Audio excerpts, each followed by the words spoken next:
Oh, no, now you're on. Sorry. Okay. Witness mic check. 1, 2.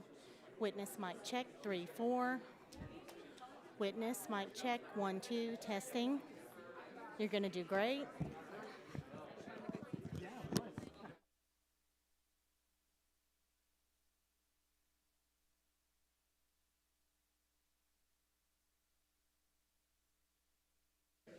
Member mic test. 1, 2, 3, 4. Member, it will be quieter when we get started. Member mic test. 1, 2, 3, 4. 1, 2, 3, 4. I'm away from the mic a little bit. I'm closer to the mic. 3, 4. 1, 2, 3, 4. We good? Yeah.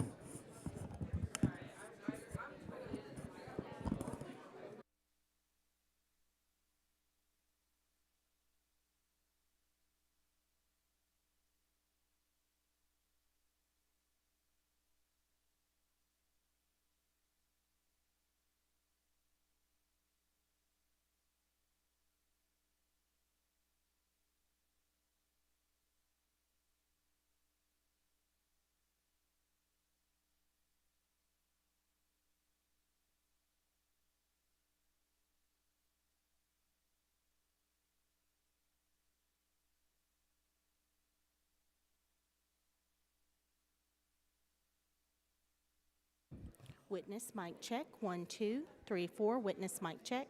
Test, test. Good? Okay.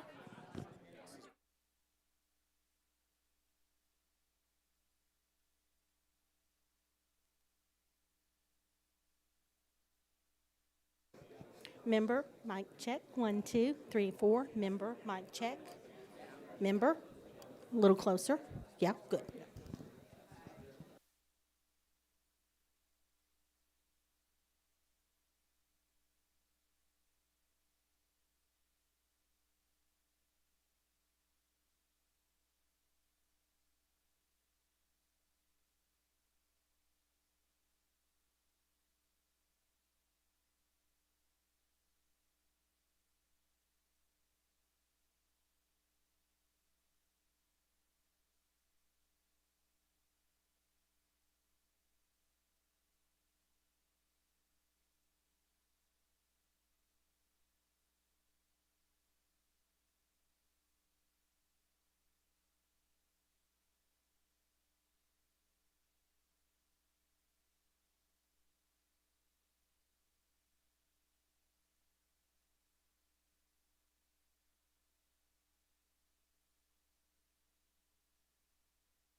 The Subcommittee on Energy will now come to order. The chair now recognizes himself for 5 minutes for the purposes of an opening statement. Good morning to each and every one of you, and good morning to all the panelists. I want to thank you all for attending today's hearing entitled Building a 100% Clean Economy, Solutions for the U.S. Power Sector. Today's hearing is an extension of the subcommittee's series focused on expanding our nation's clean energy economy. Further, it is a continuation of the committee's broader objective to identify pathways to a 100% clean energy future by the year 2050, as proposed by Chairman Pallone, Chairman Tucker, and myself. As we approach the year 2050, our nation faces unique challenges in its efforts to address growing energy production demands, as well as the obligation to limit our contribution to climate change. In the United States, the greatest sources of greenhouse gas emissions that are directly linked to human activity are attributed to the burning of fuels for electricity, transportation, and the production of goods.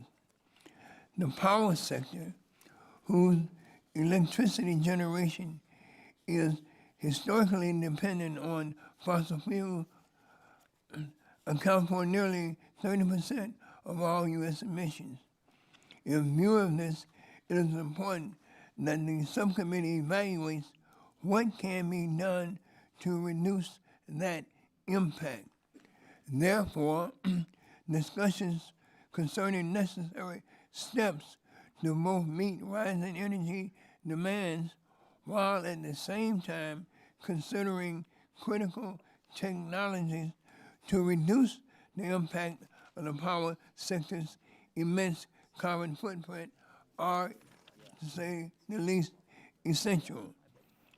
Already, diversification within the power generation sector has contributed to a 25% decrease in carbon dioxide intensity, and the opportunity exists to create further reductions by incorporating additional low and zero carbon sources of energy production. Further, reductions in carbon dioxide emissions are contingent upon and made possibly by varying among our energy sources. According to the National Renewable Energy Laboratory, renewables like wind, nuclear, and solar can help reduce carbon emissions and produce up to 80% of all U.S. electricity generation by the year 2050. However, in our haste to address the real threat proposed by climate change, we must make sure to effectively transition our workforce without leaving minorities and other vulnerable communities behind. My bill, the Blue and Green Collar Jobs Act, will accomplish that, but this subcommittee can still gain much needed insight from our witnesses today on how Congress can make this transition more equitable and more just. So I welcome each and all of our witnesses, which includes our distinguished former member, Mr. Jim Matheson. Welcome back, Jim, who was a former member of this committee and someone who we all had found a lot of favor in working with during his tenure here in the Congress. Now I recognize my friend and my colleague, the representative from the great state of the Wolverine state, Michigan. My friend, Chairman, Ranking Member Upton, for an opening statement. Well, thank you, my friend, Mr. Chairman. Today's hearing does examine an issue that this committee has spent considerable amount of time on in the last couple of Congresses through our bipartisan Powering America hearing series. Now, while this hearing appears to be part of the majority's legislative effort to decarbonize the entire American economy by 2050, I would urge the chairman not to politicize the issue. We certainly owe it to our constituents to take this work seriously and work together. And yes, over the last decade, the U.S. has become the world's leading producer of oil and natural gas. I'm real proud of that. We import less, and we are more energy secure today than ever before because of it. And thanks to hydraulic fracturing and the shale revolution, we're all reaping those benefits in the form of affordable and reliable supplies of energy, from gasoline to electricity. We're also leading the world in carbon emission reductions, and we didn't need a top-down federal mandate or a Waxman-Markey cap-and-trade bill. We owe it to the free market and competition for our tremendous progress to reduce emissions. And these are the facts that we should keep in mind as we hear proposals for new federal mandates, carbon taxes, or complicated emission trading schemes. Our power sector has been at the forefront of significant changes as natural gas has overtaken coal as the primary fuel used to generate electricity for our homes, factories, and businesses across the country. And with the rise of natural gas, we are seeing early retirements of baseload coal and nuclear plants and increases in generation from intermittent renewables led by wind and solar. We're also seeing shifts in consumer preference and new technologies having been developed to monitor, store, and distribute energy across the grid.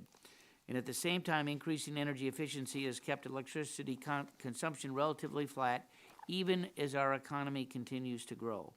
In its annual energy outlook, the Department of Energy's Energy Information Administration, EIA, predicts a continued decline of electricity generation from both coal and nuclear power plants, with a significant shift toward natural gas and an increase in renewables. And by 2050, EIA predicts that 31% of electricity will be produced from renewables across the country, 39% from natural gas, 12% from nuclear, and 17% from coal. Of course, as you would expect, these trends are not uniform across the country. They vary significantly by region, depending on available resources and market prices. What works in Michigan may not work in other parts of the country due to the climate or the amount of sunshine and wind that we receive. But we also must recognize that states, rather than the federal government, are the primary drivers of the trends that we see today, because many of them, certainly Michigan, have developed legally binding portfolio standards that require electricity suppliers to source their electricity from designated renewable sources or eligible technologies. We've also have independent regional entities authorized by FERC that have developed complex market rules governing the operation of the electric grid. And thanks to the rise of affordable natural gas, improvements in efficiency, and the leadership of the states, carbon dioxide emissions are down about a third from the 2005 levels. Tremendous accomplishment, but I'm confident that with a balanced market-driven policy, we will continue to make progress. As this committee examines the challenges and opportunities associated with reducing emissions from the power sector, I will be particularly focused on the issues that matter most to my constituents: the cost of electricity, the reliability of our electric grid, and the diversity of options for all consumers. We also need to have reality-based discussions on energy infrastructure. Specifically, how can we get it built within the reasonable timeframes and costs? The permitting process for energy generation, distribution, and transmission infrastructure, whether it be from a solar farm, a natural gas pipeline, offshore wind, or transmission line, has got to be improved. While I don't agree with proposals like the Green New Deal, if the majority is pursuing these kind of radical transformations of our country's energy system, shouldn't getting infrastructure built as quickly and safely as possible be at the very top of their to-do list? I encourage all of us to talk to utilities, engineers, union workers about the realities of infrastructure permitting, and sit down with all of us to discuss how can we solve the problem. With that, I look forward to hearing from our witnesses today, and I yield back the balance of my time. Sure, thanks the gentleman for that brazenly non-political opening statement. And now the chair recognizes the chairman of the full committee, Mr. Malone, for 5 minutes. Thank you, Chairman Rush. Today's hearing is the fifth in the committee's series on building a 100% clean economy by 2050. Each of these hearings has focused on a separate sector of our economy, and today we'll look at pathways to developing a 100% clean power sector. The power sector has made noticeable progress over the last 15 years in reducing emissions from the facilities that deliver electricity to American homes and businesses. Its carbon emissions have fallen steadily since 2005 thanks to a gradual move away from coal to natural gas and renewable energy like wind and solar. In some respects, decarbonizing the power sector presents fewer challenges than other parts of the economy, but that does not mean it will happen overnight, especially if we electrify more aspects of the economy. And as we've heard in previous hearings, the pathway to net zero greenhouse gas pollution by 2050 relies on aggressively improving energy efficiency across all sectors, quickly electrifying as much of the economy as possible, developing and deploying low and zero carbon fuels where electrification is not possible, and switching to clean sources of generation for that electricity. Electrifying a wide range of services, processes, and end uses will be crucial to achieving our climate goals, but only if that electricity comes from clean sources. And electrifying more segments of the economy through the increased use of electric vehicles, heat pumps, and other technologies will be necessary to achieve a 100% clean economy. But this creates challenges even broader than the simple question of how we can incentivize more consumers to use these products. For example, a comprehensive transition to electric heat pumps over gas-fired furnaces would shift peak electricity load to the winter in many parts of the country, which presents several new challenges that would have to be addressed by power generators, and will likely need more transmission to transport power across the country or in from the offshore. In the power sector, there are clear achievable ways to get to 80% decarbonization, but it's the last 20% that will by far be the biggest challenge. We must use all available tools. Getting to 100% will require a balanced portfolio of low and zero carbon technologies, including solar, wind, and nuclear power, as well as energy storage and carbon capture technologies. Without this balanced portfolio, deep decarbonization will happen at a slower pace and at a higher cost to homeowners and businesses. A solution that is unaffordable or technologically infeasible isn't really a solution at all. As we transition to a 100% clean economy, we must ensure that it does not harm people already struggling to afford their electricity bills. We have to also look to break down market barriers to clean electricity development. For example, in some parts of the country, monopoly utilities effectively prevent customers from installing and using rooftop solar. Over 70% of corporate renewable energy purchases occur in areas with competitive electricity markets, which illustrates the challenges that exist to renewable deployment in markets where one utility has a monopoly. And while the power sector has made progress reducing its emissions, we need federal action to expand and accelerate the transition to a 100% clean economy. There are several different policy options available to put us on a pathway to achieve this goal. Many states have implemented either a renewable portfolio standard or a clean energy standard to increase their proportion of clean and renewable power. And several states, including my own New Jersey, have banded together to develop a mandatory market-based program to reduce greenhouse gas pollution. So I'd like to welcome Ralph Izzo, Chairman and CEO of New Jersey's PSE&G. Ralph has been a great partner in helping New Jersey address climate change and to modernize our energy systems. And I'm also pleased to welcome back to the committee our friend and former colleague, Jim Matheson. It's great to have you here, Jim, as well.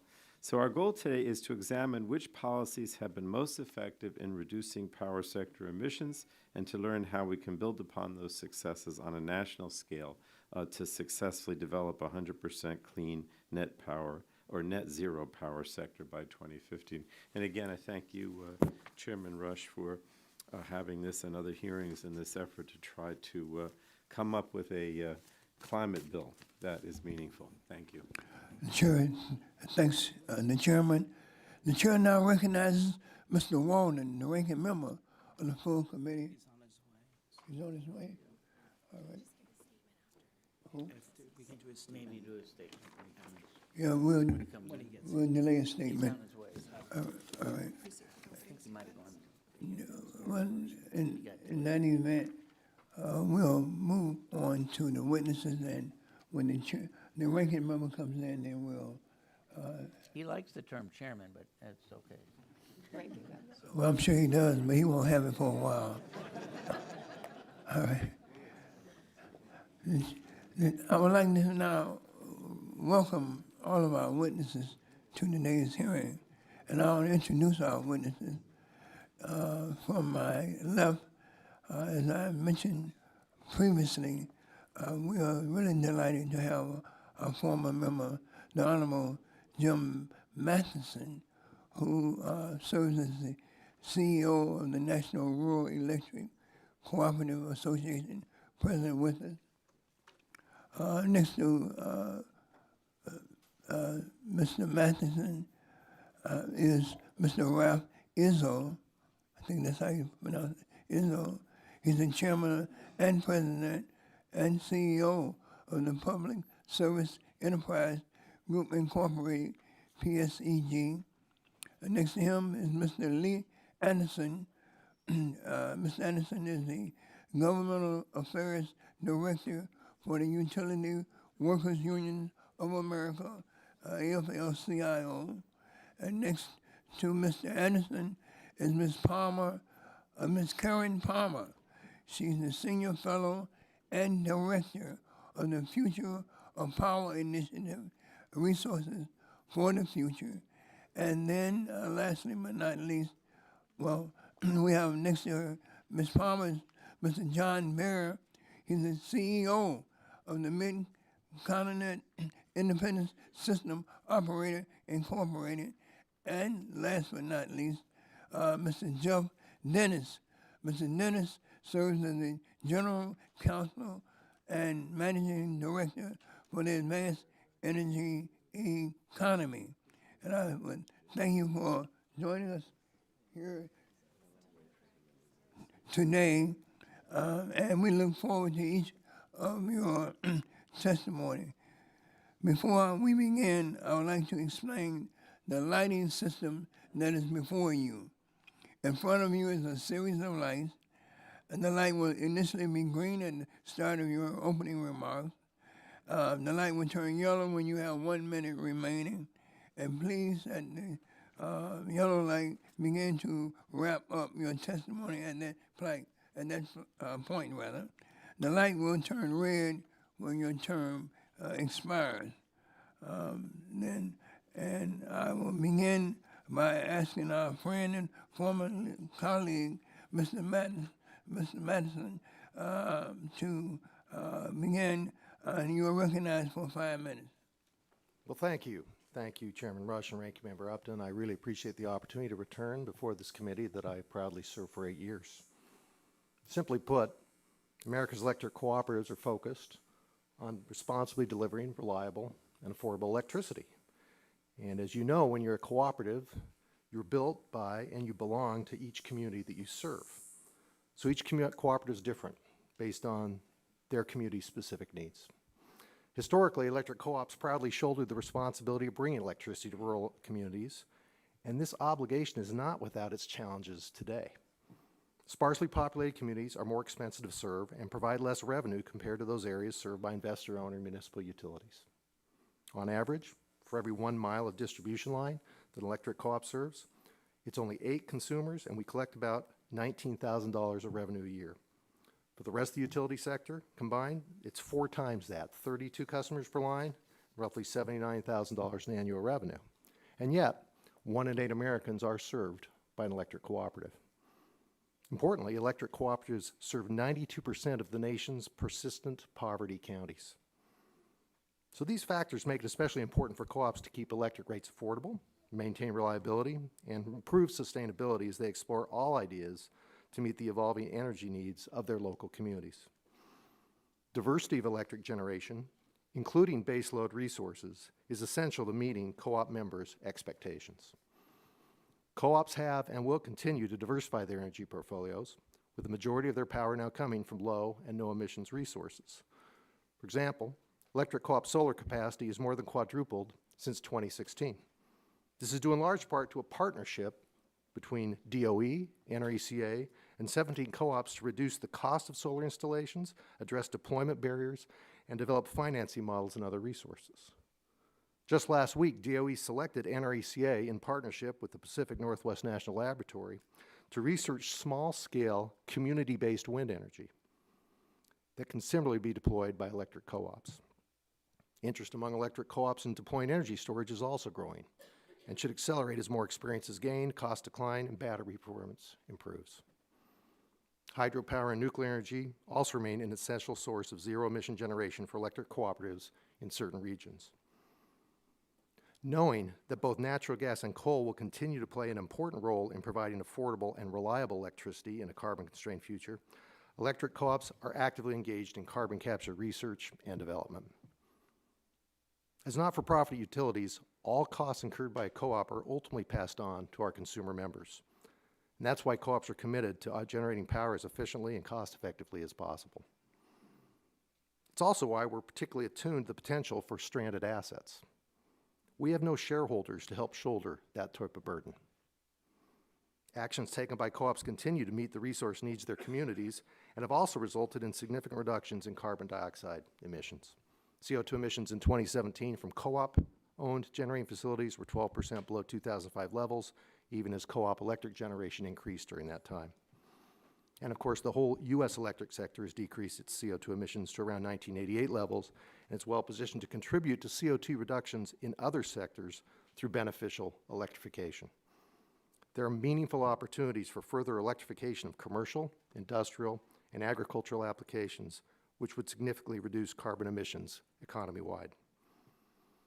Responsibly providing reliable, affordable electricity remains the shared commitment of all NREC members, but a technology, program, or policy that works for one co-op might not work for another. Ultimately, and most importantly, every cooperative's resource mix is unique to the needs of that co-op and will continue to vary greatly depending on existing resources and assets, the impact on electricity costs for its member consumers, reliability implications, the availability of alternative electric generation, and other local circumstances. So having the flexibility to implement energy solutions across the many regions where cooperatives serve is a critical factor today and for the future of our members. So policymakers should be mindful of this and ensure that any proposals that this committee considers provide long-term certainty and that flexibility that maintains energy diversity for electric co-ops, that protects reliability of the electric grid, and minimizes undue economic impact for consumers. Again, I appreciate this opportunity. I look forward to taking your questions.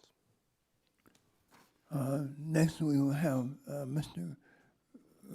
Izzo. Mr. Izzo, you're recognized for 5 minutes for an opening statement. Good morning, Subcommittee Chair Rush, Ranking Member Upton, and a good morning and a special thank you to Full Committee Chairman Pallone for his greeting. As was mentioned, my name is Ralph Izzo, and I'm the CEO and Chairman of New Jersey-based Public Service Enterprise Group. We're the parent company of the state's largest electric and gas utility, serving millions of customers and most of the state's major urban areas. Our subsidiary, PSEG Power, owns 12,000 megawatts of generation across the Northeast and Mid-Atlantic. Power's fleet ranks third lowest in carbon intensity among the country's major generators at about half the national average. Thank you for holding this hearing and for the bigger task you are undertaking to steer us toward a 100% clean economy by 2050. In the 10 years since Congress last considered the topic of climate change, my company has continued to make progress. We've worked with our state to preserve at-risk nuclear generation, which supplies over 90% of New Jersey's carbon-free electricity. We have invested over $1.7 billion in solar energy. We have closed our New Jersey coal plants and will close our only remaining coal unit, which is located in Connecticut, by the middle of 2021. We have proposed bringing energy efficiency and other elements of a clean energy future to our New Jersey customers at a historic scale. Last summer, we committed to reducing our power plant emissions 80% below 2005 levels by 2046. And with advances in technology, customer behavior, and public policy, we believe we can achieve our vision of net zero carbon emissions from our fleet by 2050. As to why federal action is needed, I frequently ask this riddle. Is the current cost of emitting carbon dioxide in New Jersey $0 a ton, $5 a ton, $17 a ton, $100 a ton, or $400 a ton? Sadly, the answer is all of the above. Here's how. Our regional energy market, PJM, does not include carbon in its electricity price, so the cost of emission is zero. But under the Regional Greenhouse Gas Initiative, the carbon cost is around $5 per ton for an emissions credit. In New Jersey, the zero emission credit for existing nuclear translates to a carbon cost of $17 per ton. At the highest end, renewable energy credits needed to meet a renewable portfolio standard for offshore wind and solar produce carbon costs closer to $400 and $100 per ton. In the absence of a national price on carbon, we are left with economic inefficiency that translates to customers as a cost. It is time for Congress to bring the consistency that only a national program can provide. In addition to a price on carbon, there are other near-term actions to consider. We must ensure federal policy does not undo state efforts to preserve clean energy, including existing nuclear. Nuclear energy provides over half the nation's carbon-free electricity, but low natural gas prices have put many plants on the brink of closure. Much is at stake as FERC weighs fundamental change to the PJM capacity market, and some options would worsen the economics for at-risk plants to the detriment of the environment and the resilience of our regional power supply. Secondly, I can think of no more urgent priority than doing all we can to reduce carbon emissions through energy efficiency. When these efforts are led by the regulated utility, the savings can more than offset the cost of the investment. Thus, carbon reductions can be achieved this way at $0 per ton. Congress can leverage the power of utilities as a transformative investor by providing federal dollars through a LIHEAP-like program to states that aggressively move in this direction. These funds could help ease the burden on low-income customers of other, more expensive strategies. A model program already in the LIFT Act for methane could be expanded for this purpose. But make no mistake, the shortest path to a net zero economy requires setting a national price on carbon. This is what will drive the innovation needed to achieve our goals. This is what allows us to end technology-specific subsidies that layer on additional cost. And this is what will help drive emissions reductions through market mechanisms, not just from the power sector, but economy-wide, with the most obvious opportunity coming from the electrification of the transportation sector. A national price on carbon could take many forms. Cap and trade concept is market-based and proven and deserves another look. And the alternative and upstream emissions fee could generate as much as $250 billion per year for consumer dividends, debt reduction, or R&D. I'm pleased to continue this discussion during the Q&A. Thank you for your time. The chair now recognizes Mr. Anderson for 5 minutes. Thank you, Chairman Rush, Ranking Member Upton, and distinguished members of the committee. My name is Lee Anderson, and I am the Government Affairs Director for the Utility Workers Union of America. The Utility Workers Union represents more than 50,000 workers in the electric, gas, nuclear, and water utility sectors. In the power sector specifically, our members maintain electric generation assets including nuclear, coal, natural gas, and liquid-fueled power plants, as well as utility-scale wind farms, solar arrays, and energy storage facilities. We also have substation operations, above and below ground line crews, and even tree trimming crews. It is a truism at this point that the manner in which the world generates electricity is evolving rapidly. In America, ever more coal and nuclear assets are being taken offline every year, with natural gas and renewable generation expanding. Abroad, other countries are expanding coal and nuclear power alongside gas and renewables as their rapidly growing economies demand ever more energy to make them function. The Utility Workers Union recognizes that change is being driven by economics, by the recognition that global climate change is happening, and that it is the result of man-made carbon emissions. Our union is made up of highly skilled people whose everyday work involves thinking like an engineer, a mechanic, a scientist. We ask how do we engineer our way through this challenge, not how do we argue or vote our way out of this. In answering this question, there are both opportunities and challenges in the power sector. For our union, the pole star in understanding the science of climate change and the appropriate response to it is the Intergovernmental Panel on Climate Change. Bringing together the world's leading climate scientists to understand the problem and the necessary responses seems the obvious starting point. One such response that, according to the IPCC, is indispensable to our ability to combat a changing climate is carbon capture.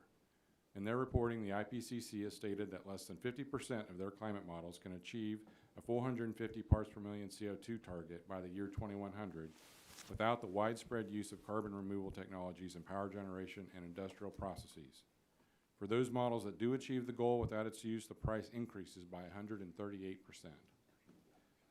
In the nuclear fleet, there are still over 90 nuclear power plants in operation across the U.S., and taken together, this fleet already provides over half of America's carbon-free electricity. Unfortunately, our union's experience is increasingly informed by the closure of nuclear facilities. To date, UWUA members have lost some of the best jobs in the power sector due to nuclear closures in California, Massachusetts, and Michigan, with additional closures slated to occur at an additional facility in Michigan, as well as in New York.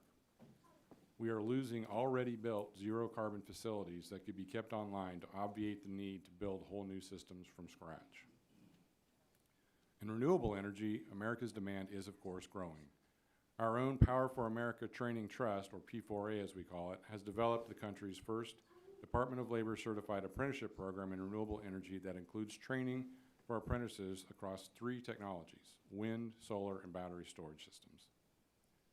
So today we see a consensus growing that a net zero emissions philosophy is needed. Human civilization is deeply complex, and it will always have a carbon. However, although we must decarbonize our economy, we must do so in a manner that does not crash the economy. The closure of a power plant means the loss of many hundreds or even thousands of jobs for people directly employed in these large facilities and their supply chains. Increasingly, entire regions and ways of life are changing too rapidly for individuals and small communities to adapt on their own.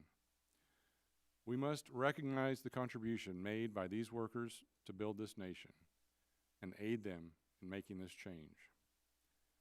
So in summary, we see reason for optimism, but also reasons to be cautious. The technology already exists to retain and build out low or zero carbon power generation. There is nothing which needs to be invented from scratch, only systems which need to be scaled, improved, or in some cases, simply retained. I thank you for the opportunity today to be a part of these proceedings, and I look forward to answering your questions. The chair now recognizes Ms. Palmer for 5 minutes. Thank you, Chairman Rush, Ranking Member Upton, and distinguished members of the subcommittee. My name is Karen Palmer, and I am a Senior Fellow and Director of the Future of Power Initiative at Resources for the Future. RFF is an independent nonprofit research institution in Washington, D.C. Our mission is to improve environmental, energy, and natural resource decisions through impartial economic research and policy engagement. The views I express here today are my own and may differ from those of others at RFF. RFF does not take positions on specific legislative proposals.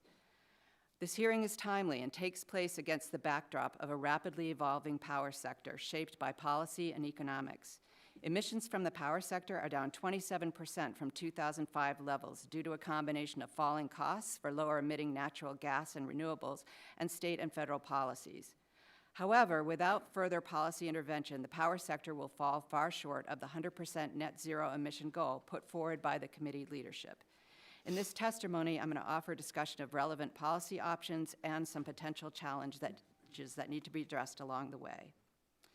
Economic theory and experience indicate that the most cost-efficient policy solutions are those that introduce a price on carbon emissions, either through a carbon tax or cap-and-trade program.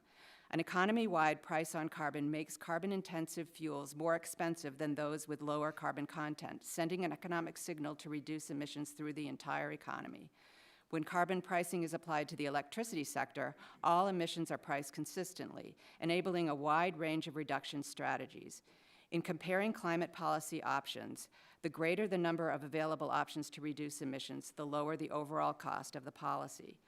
Carbon pricing policies can raise substantial revenue, and how such revenue is used affects the outcomes driven by the policy. Decisions about the use of revenues involve trade-offs among efficiency, emissions reductions, and distributional outcomes. Another option would be to build on the success of renewable portfolio standards that have been implemented at the state level to require a fully renewable power sector by 2050. However, a renewables-only policy would reduce emissions at relatively higher costs than a more technology-inclusive policy, such as a clean energy standard, which would credit additional zero or low-carbon generation, such as nuclear or coal or natural gas fitted with carbon capture.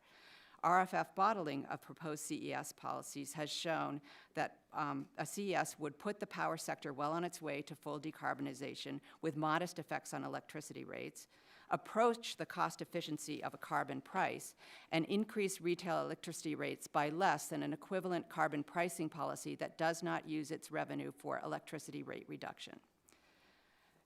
An alternative approach would be to clarify EPA's existing authority to regulate greenhouse gas emissions from stationary and mobile sources under the Clean Air Act. Congress could specify emission reduction targets, reaffirm the Clean Air Act as a mechanism that can be used, and clarify both the relevant sections of the statute and that carbon pricing and other market mechanisms would constitute valid approaches. Transitioning to a decarbonized electricity sector raises some important challenges to traditional approaches to electricity system operations and wholesale electricity markets, but these challenges are not insurmountable. First, a high penetration of renewables can be expected to drive wholesale energy prices to zero in many hours of the day. Markets may need to be altered in order to promote new investment while delivering power reliably and at low cost.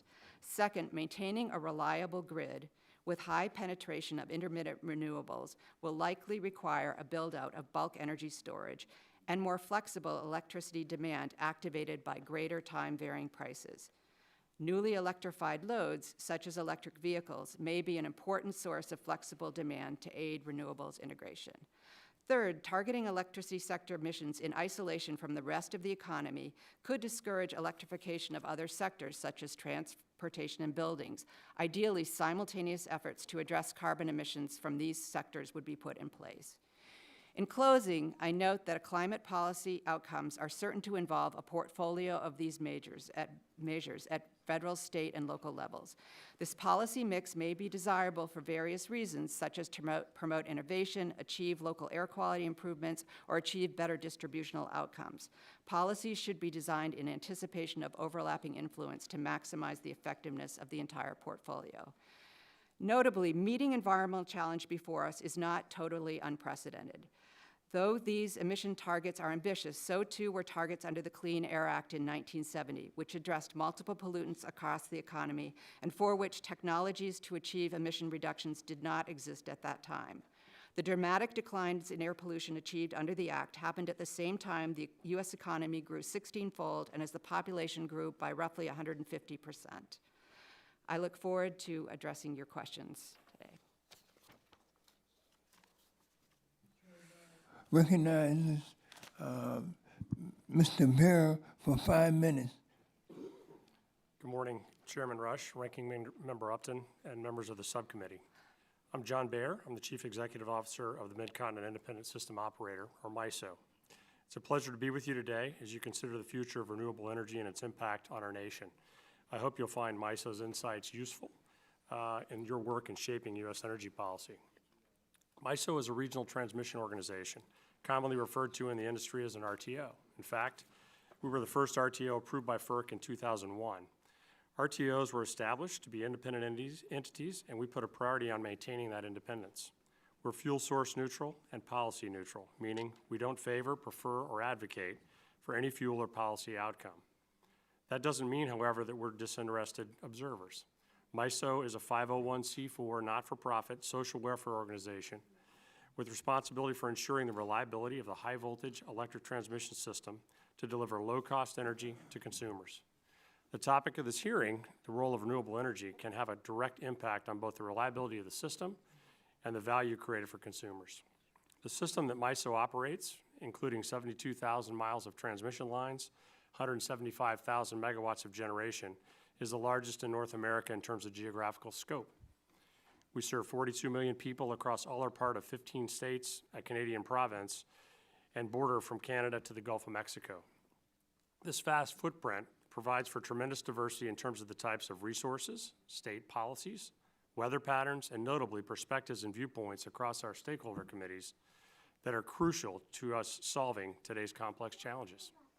On this topic, we have stakeholder sectors that include utilities that are having to respond to customer demands for 100% renewable energy. Others are responsible for approving the state and resource plans that ensure the utility has those type of resources in its fleet. And yet others that represent end-use customers and that interest, and appropriately remind us that customers are still paying to have reliable power and the resources that are contemplated being replaced by new green resources whose costs will be borne by those same customers. Our fleet is evolving, and it's evolving significantly.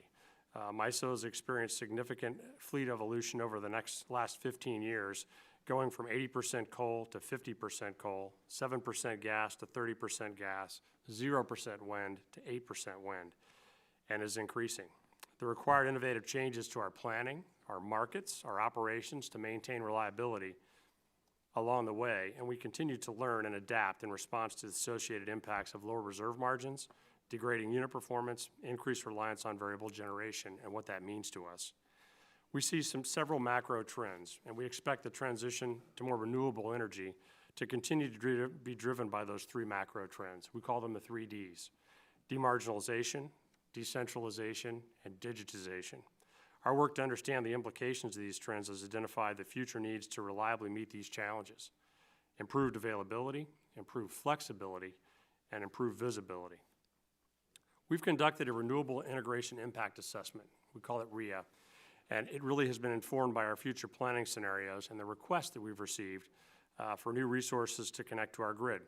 3 years ago, we started a study with our stakeholders to identify the inflection points of these increasing levels of renewable penetration.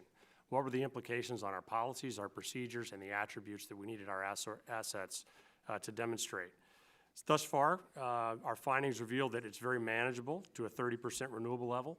However, at 40%, the integration complexity goes up significantly, and we've got a lot of things to think about in terms of how to accomplish that in a reliable and cost-effective manner. New processes and market products are required, new pricing regimes are required, and the potential role of new technologies that can help mitigate these system risks, system stability attributes, and transfer capability. Our industry engagement has been very strong, not just here in the United States, but also across the globe. As a member of a group called the Geo15, which is the largest market and grid operators across the planet, we're all dealing with very similar problems as we see significant increase in renewable portfolios.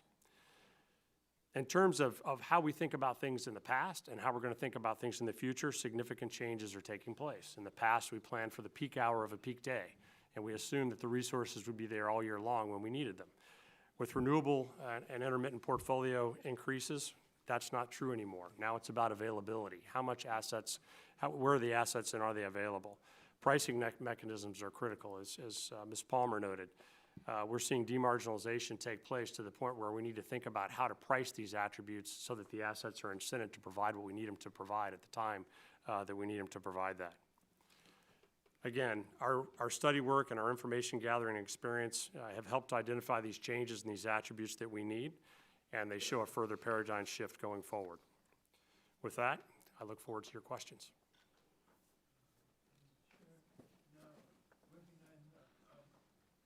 Our final witness for an opening statement, Mr. Dennis, you're recognized for 5 minutes. Thank you, Chairman Rush, Ranking Member Upton, members of the subcommittee. Will you please turn your microphone on?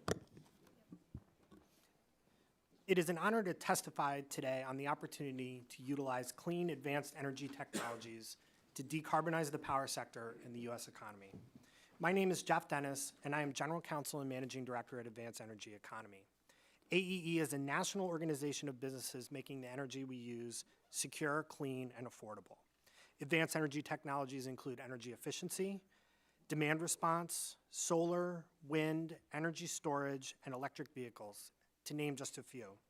AEE also manages the Advanced Energy Buyers Group, a coalition of large electricity consumers interested in increasing their purchases of advanced energy. AEE strongly supports this committee's efforts to undertake a broad review of policy options for decarbonizing the power sector and reaching net zero carbon emissions by 2050. We welcome the opportunity to work with the committee as it explores these policy options. This conversation comes at a time when advanced energy technologies have become the most cost-effective resources on the grid. This innovation success story means we can transition to a 100% clean power sector and save consumers money rather than driving up their costs. Advanced energy technology costs have fallen so sharply that investing in new wind and solar resources can be more cost-effective than continuing to pay the operating costs of some traditional generating technologies. For example, recent research shows that retiring the vast majority of the existing coal fleet by 2025 and replacing it with local wind and solar would lower electric bills across the United States while reducing carbon emissions substantially. Advanced energy technologies are also reliable and provide enhanced resilience in the face of extreme weather and other threats to the grid and fuel supplies.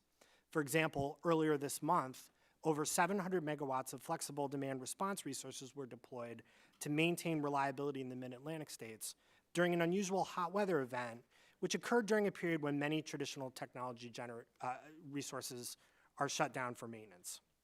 Advanced energy is already a $238 billion industry in the United States, supporting 3.5 million American jobs, spread across all 50 states in both rural and urban communities and in communities that previously relied on fossil fuel-based industries. States, utilities, and large electricity consumers are acting to capture the economic and reliability advantages of switching to advanced energy. State policy changes and large corporate customer commitments, in fact, are the primary drivers of growth in the advanced energy market and resulting reductions in carbon emissions.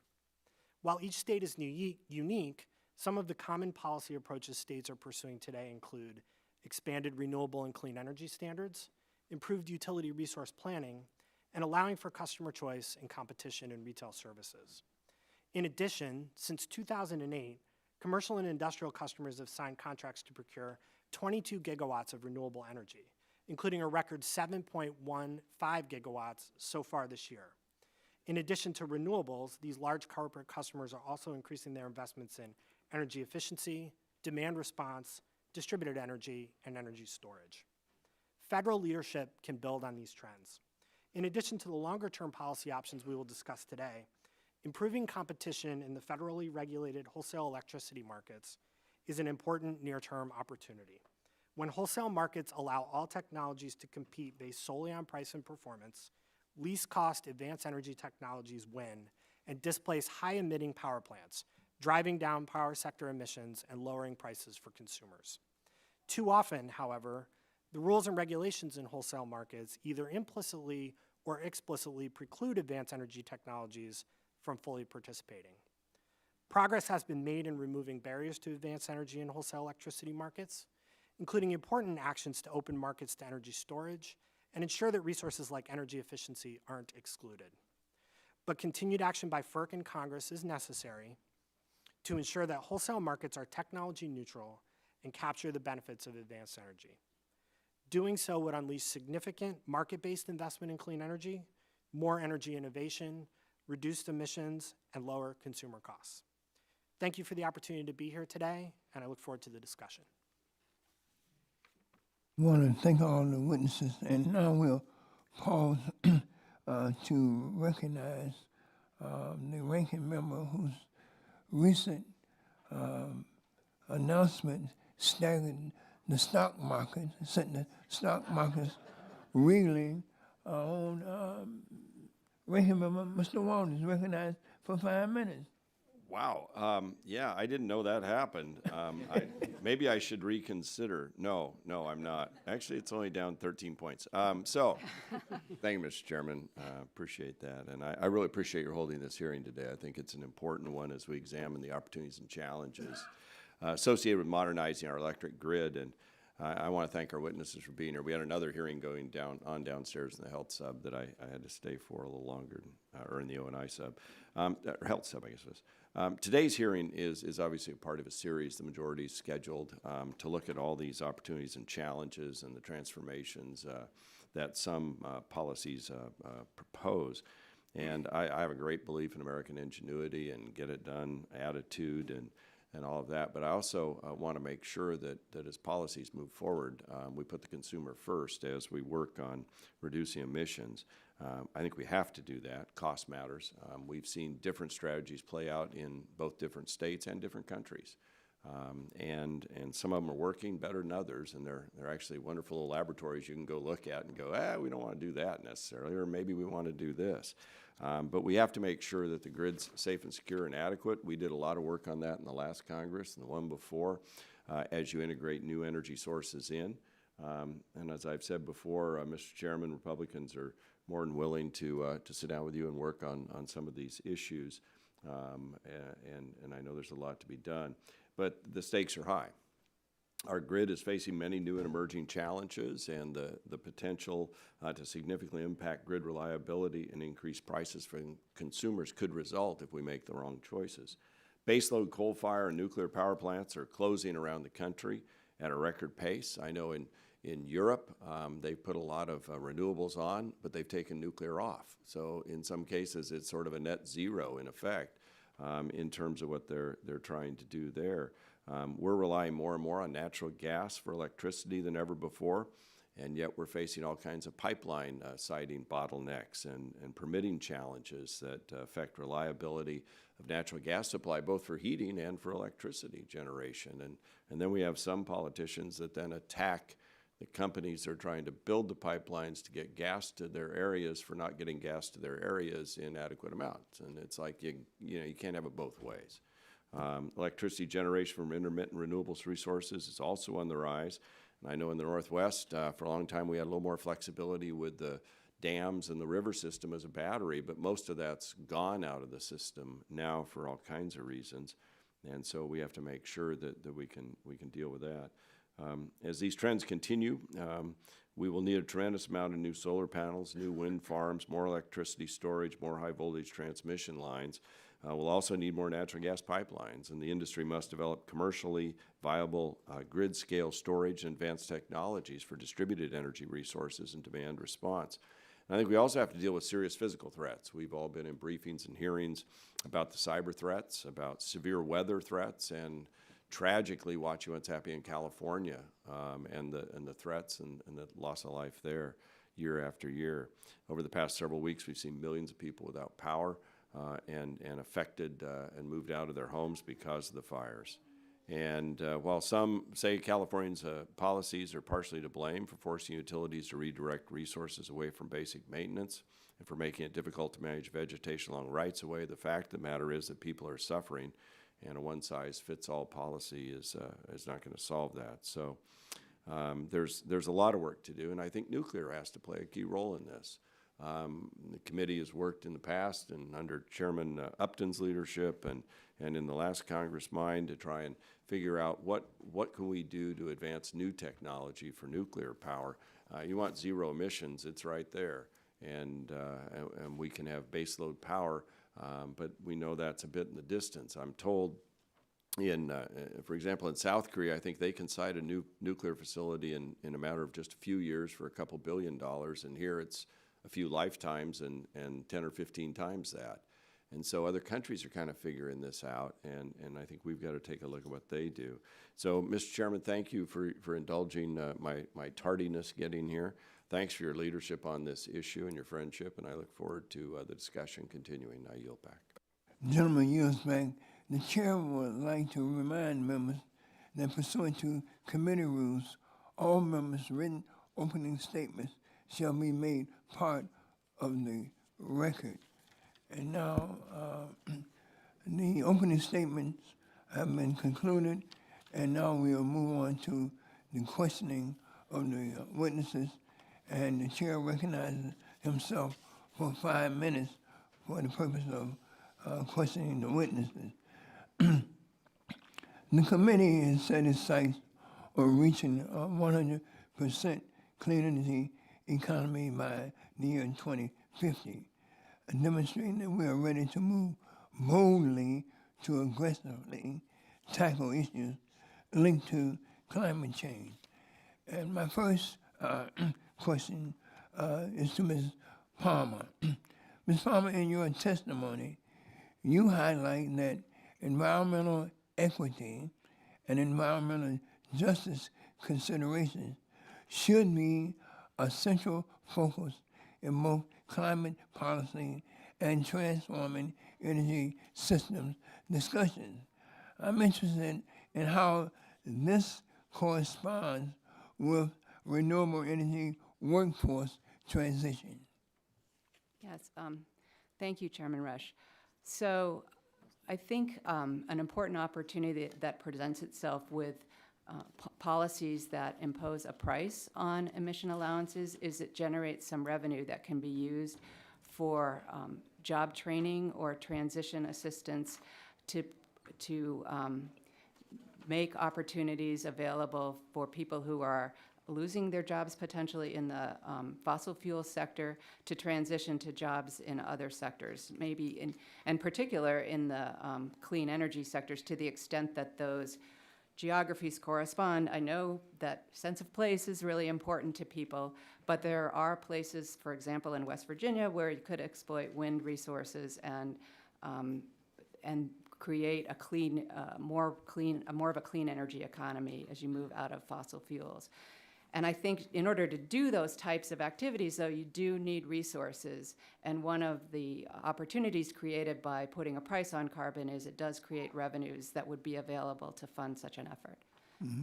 I also appreciate the statement that you made in your written testimony where you stated that disadvantaged communities are most vulnerable to the potential costs of policy and to the effects of a changing climate. I appreciate this sentiment, and I want to just ask you another, can you expound upon those sentiments? Right. So I think as we look to address and mitigate the emissions that are contributing to climate change, it's also important to take actions to adapt to it, because the climate's already changing, and some adaptation is going to be necessary. And particularly folks who don't have access to a lot of resources, they may be prone to vulnerabilities associated with changes in agriculture or changes in being in flood zones, and also being proximate to areas where pollution has been an issue in the past. So while policies to address emissions in the electricity sector are really important, it's also important at the same time that we focus on adaptation issues, and the most vulnerable are going to be the folks that we should target in those efforts.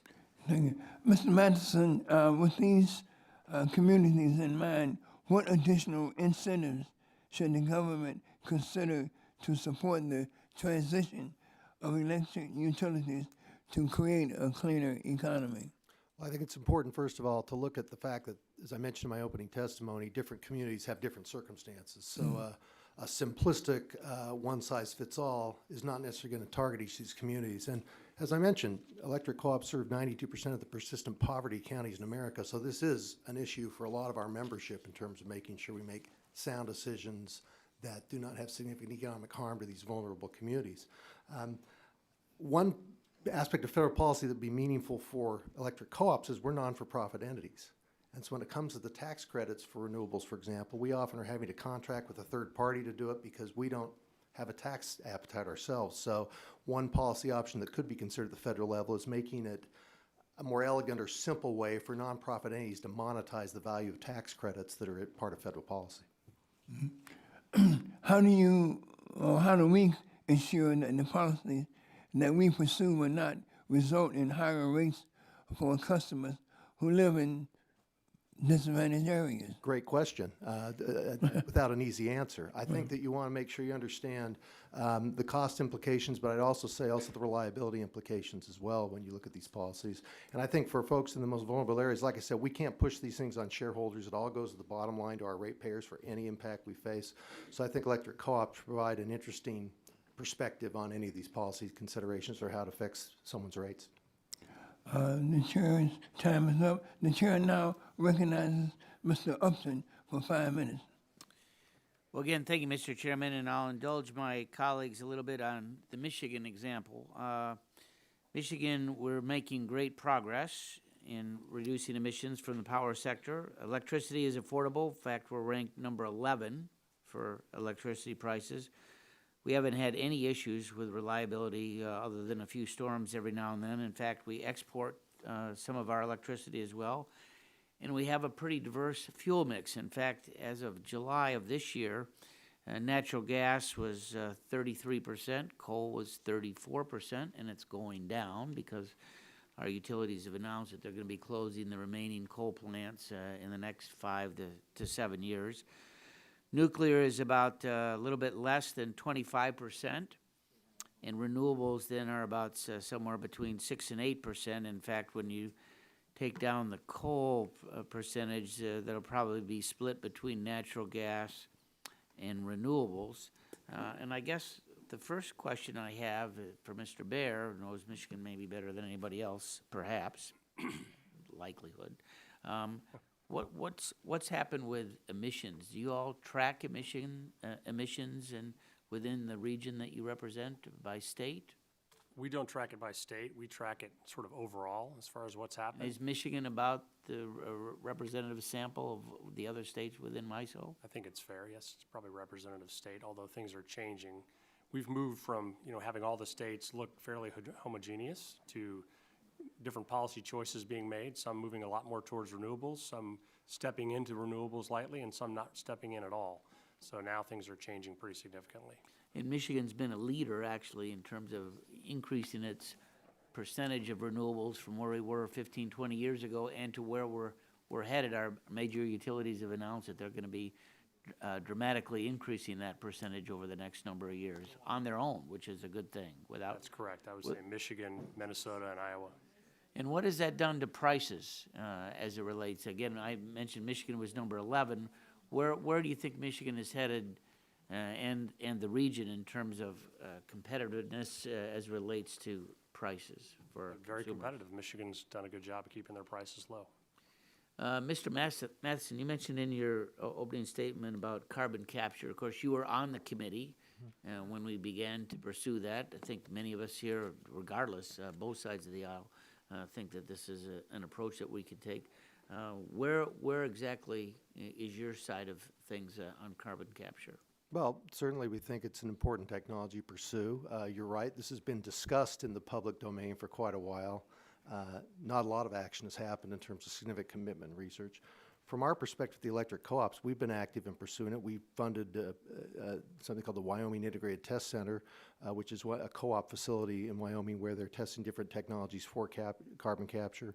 Another one of our members, Minn-Kota Power in North Dakota, has got a project called Project Tundra. They're moving ahead now. That's going to be a carbon capture effort at their coal-fired facility. So we're trying to act on this and demonstrate how it can work in the real world. But I would suggest that the technology is not as mature as it would like to be in terms of being readily economically available across the country. But I think it's an important tool for us to take a hard look at and pursue, because I think having reliable baseload power is an important part of maintaining grid reliability.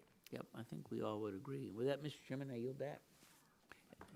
The birthday boy, as I understand it. The chair now recognizes the chairman of the full committee, Mr. Pallone, for 5 minutes. Thank you. I wanted to start with Mr. Izzo. In your testimony, you highlighted the impressive progress that PSC&G has made in reducing carbon emissions, and I appreciate that you also acknowledge that federal climate change legislation is crucial to achieving decarbonization in all sectors of the economy. And we heard testimony at previous hearings about the need to electrify other sectors of the economy that are reliant on fossil fuels, including the transportation sector. So my question is, PSC&G has installed hundreds of electric vehicles charging stations in New Jersey to date, while plans to install thousands more. What are some of the barriers to the build-out of the EV infrastructure?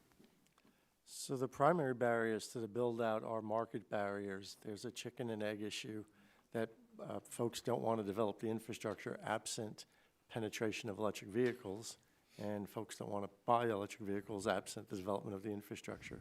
So states that have successfully primed the market by having utilities build out the infrastructure as a way to eliminate the range phobia that limits the penetration of the electric vehicle itself.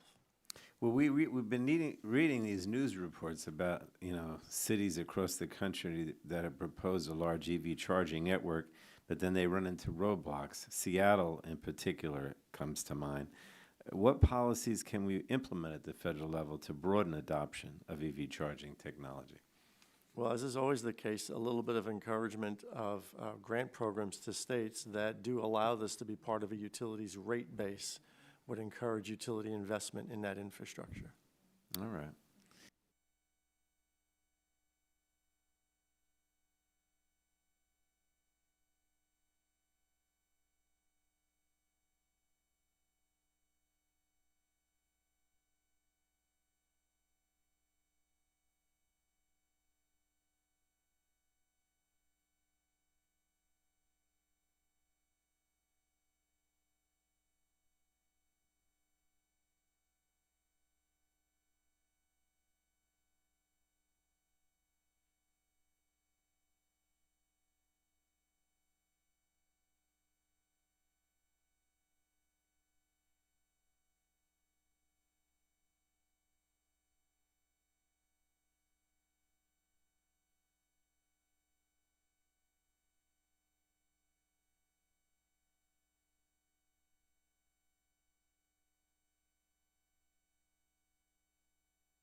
large companies out there. We're trying to get folks out there that, oh, I think the mic's back on. I don't have to yell. But we want to make sure that small companies can thrive out in our rural areas. But could you just talk a little bit about that undue economic impact? Yeah, and I'd offer, partially on the previous question as well, not only baseload's helpful, but when you mention those manufacturing entities, they need reliable power. They can't, power bumps for certain manufacturing processes can be extremely costly. So having a reliable grid is also, I'm going to sound like a broken record, reliability, affordability. So I want to mention that as well, particularly for in the manufacturing sector. That means a lot. I think we just want to be cautious when we look at, as all federal legislation and policy, we always make decisions and then there are consequences that fall out from them that weren't fully thought through at the front end, and that just is a creature of the business. But I think we want to be really careful here when we talk about energy policy because, again, this is from my members' perspective, we have a very dispersed, sparsely populated areas, so the cost per, the revenue per mile is limited, and any additional cost we have disproportionately hits every one of our ratepayers.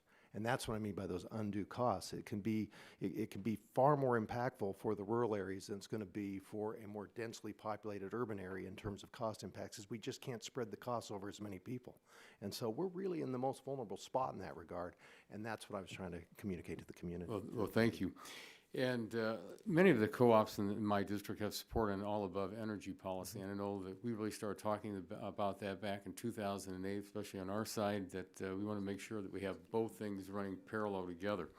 And when we were talking about that, we always talk about reliability. Would you give your thoughts on this and why it's important to foster choice in selecting energy sources and not picking winners and losers out there? Well, in my case, I represent an association. We have over 900 cooperatives that are in 48 states. And so there's a lot of diversity of circumstance. It's dangerous to paint rural America with a broad brush in a lot of ways, including their electricity profile.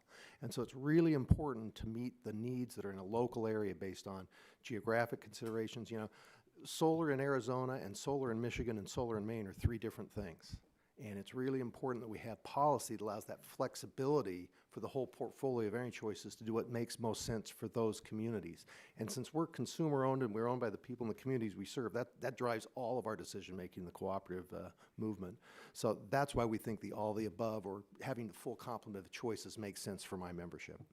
Well, that's really important because, again, I'm in my district all the time when I'm back home, and I know that we got to keep that power on. And we have issues like we did back in 2014 with the polar vortex that hit.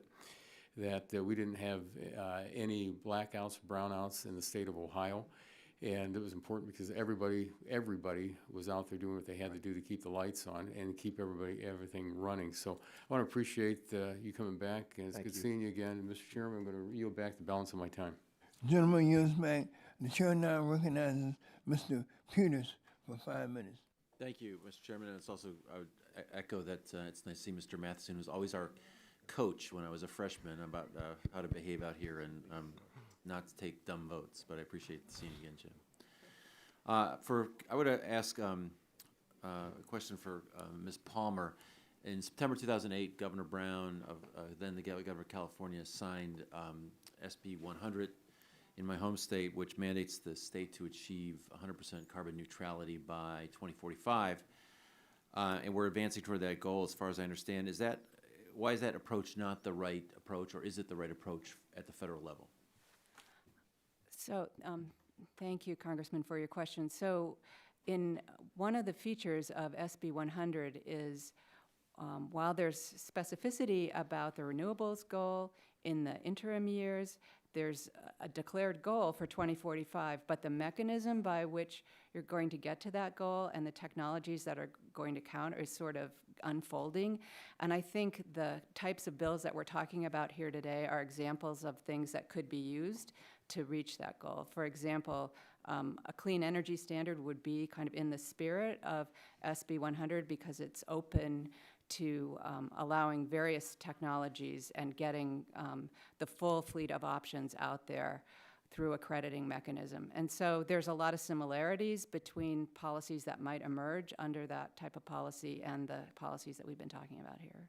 I assume that a pricing strategy for carbon would be one of the tools you'd use to reach that goal as well. Yeah, so one could directly price carbon, as I mentioned in my testimony, or use a crediting program that credits clean energy relative to some emission rate standard. And depending upon how those policies are designed, they can be very similar in outcomes and levels of efficiency, as work at Resources for the Future has shown. Right, we appreciate your work. I'd ask a question to Mr. Izzo or Mr. Dennis about other baseload clean technologies. We're creating energy resources using technologies like battery storage and smart grids. But what percentage of a carbon-free portfolio do you think we can create across the nation with new carbon-free baseload technologies, including hydro, smart modular reactors, and what would Congress be most useful? What would be most useful thing for us to be doing in terms of affecting that? Mr. Izzo? Yes, so we've pledged that we believe we can get to 100% carbon-free by 2050 through some combination of public policy changes and technology developments. The technology developments that we would anticipate would be needed, you mentioned two of them. There would be improvements in battery storage technology and advanced nuclear fuel cycles. Okay. Mr. Dennis?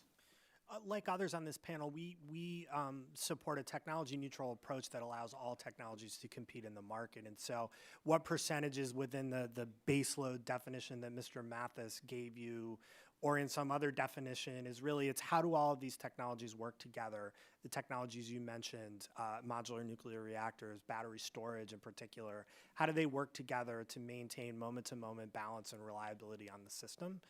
It will be a variety and a portfolio of technologies, all operating within that goal that this committee has of a net zero carbon emissions by 2050.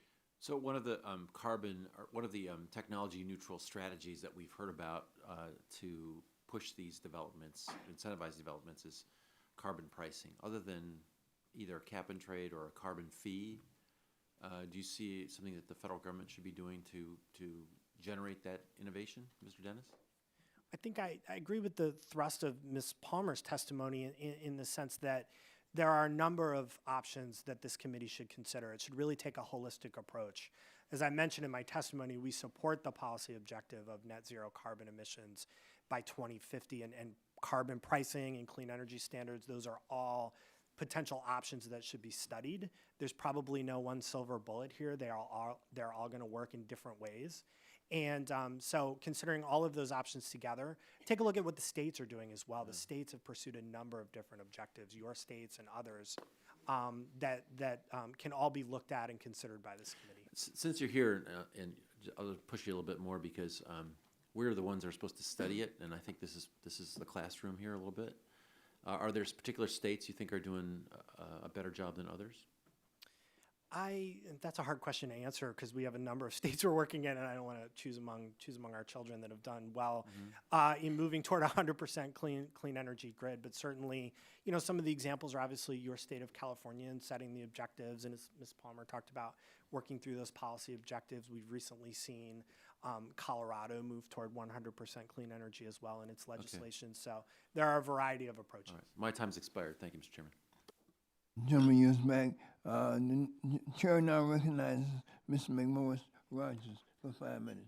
Thank you, Mr. Chairman, and I wanted to say thank you to the entire panel for being here today. Appreciate hearing your perspectives. Reducing emissions, carbon emissions, is a shared goal.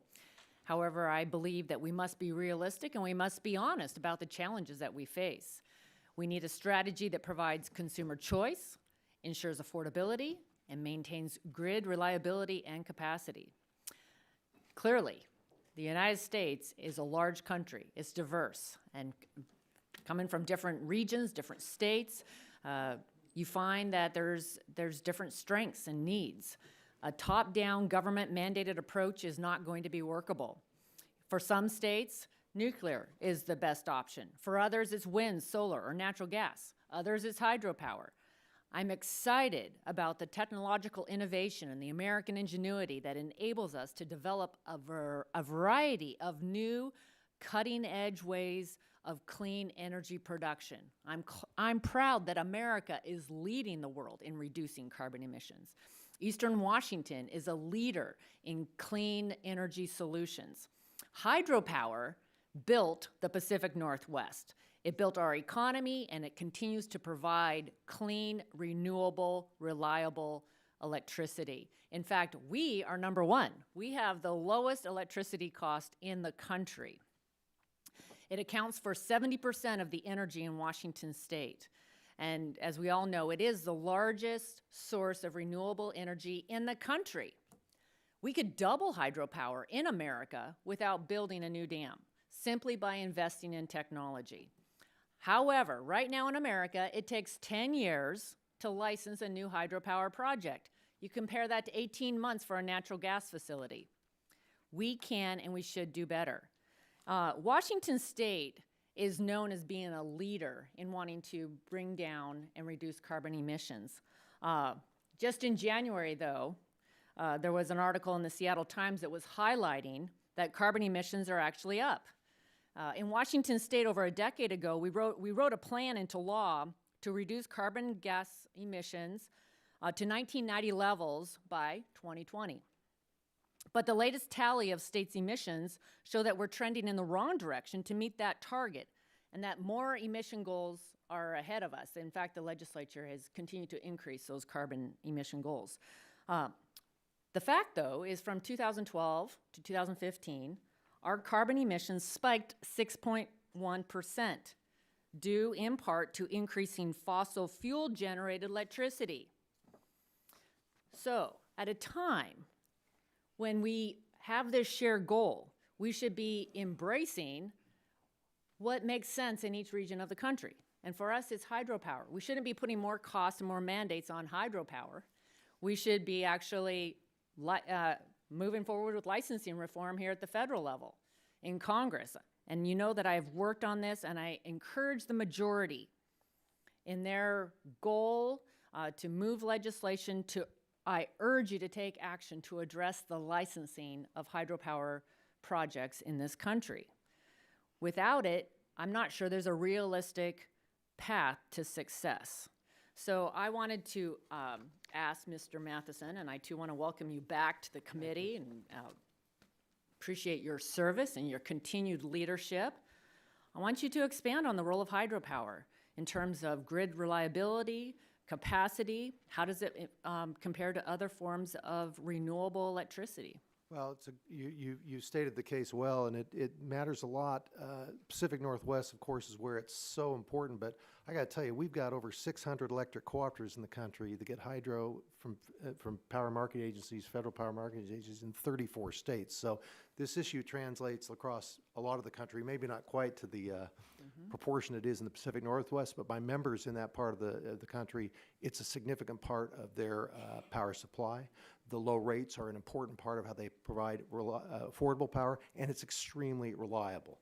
It's interesting, you mentioned the history that it built Washington, and it's such a significant part of the history of the Northwest, and yet here we are today talking about moving into more of a carbon-constrained future. It's just another value adder for the hydro assets, quite candidly.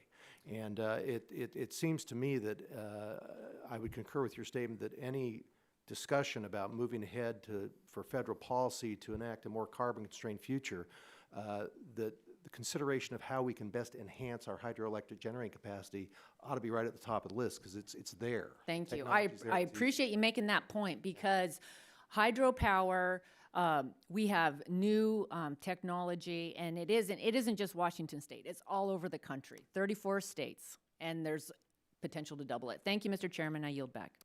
The gentlelady yields back. The chair now recognizes Mr. Doyle for 5 minutes. Thank you, Mr. Chairman, for holding this hearing today.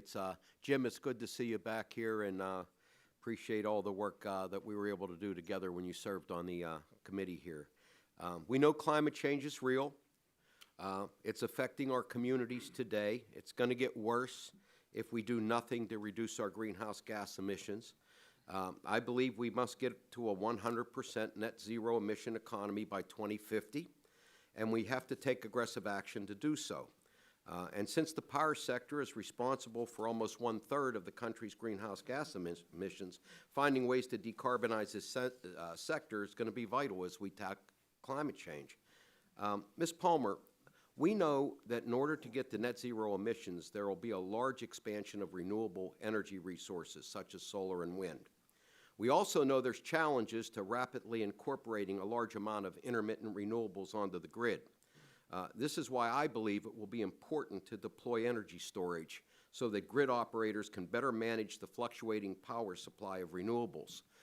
For this reason, I have introduced H.R. 2096, the Energy Storage Tax Incentive and Deployment Act, which aims to expand the deployment of energy storage by extending a 30% tax credit to qualifying energy storage products. Ms. Palmer, as we add large amounts of intermittent energy, how critical is energy storage going to be to ensuring grid reliability and resiliency?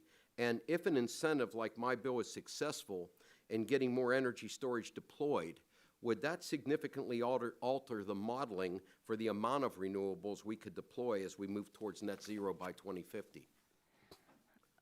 Thank you, Congressman, for that question. Energy storage is indeed going to be crucial as we move forward with a renewable grid. I think energy storage could take a variety of forms, including grid-scale batteries, but there also could be storage opportunities on the customer side of the meter associated with charging vehicles and perhaps preheating water, for example, as happens in some locations today, but could happen more if we move to electrify our water heating stock out there. And so, and in addition, longer-term types of storage are going to be necessary as well. And I have to confess, I'm not familiar with all the details of your bill, but I do think we need to attack storage from a sort of shorter-term perspective of carrying renewable energy through the day, but also dealing with seasonal fluctuations in the supply of renewables, which is probably a bigger challenge, particularly as they become an increasing share. So storage is going to be really important in that realm as well. Thank you. Mr. Izzo, New Jersey is a member of the Regional Greenhouse Gas Initiative, a regional cap-and-trade system. But as you testified, the state also created a clean energy credit for nuclear power. Our governor in Pennsylvania has recently announced that we're going to join RGGI.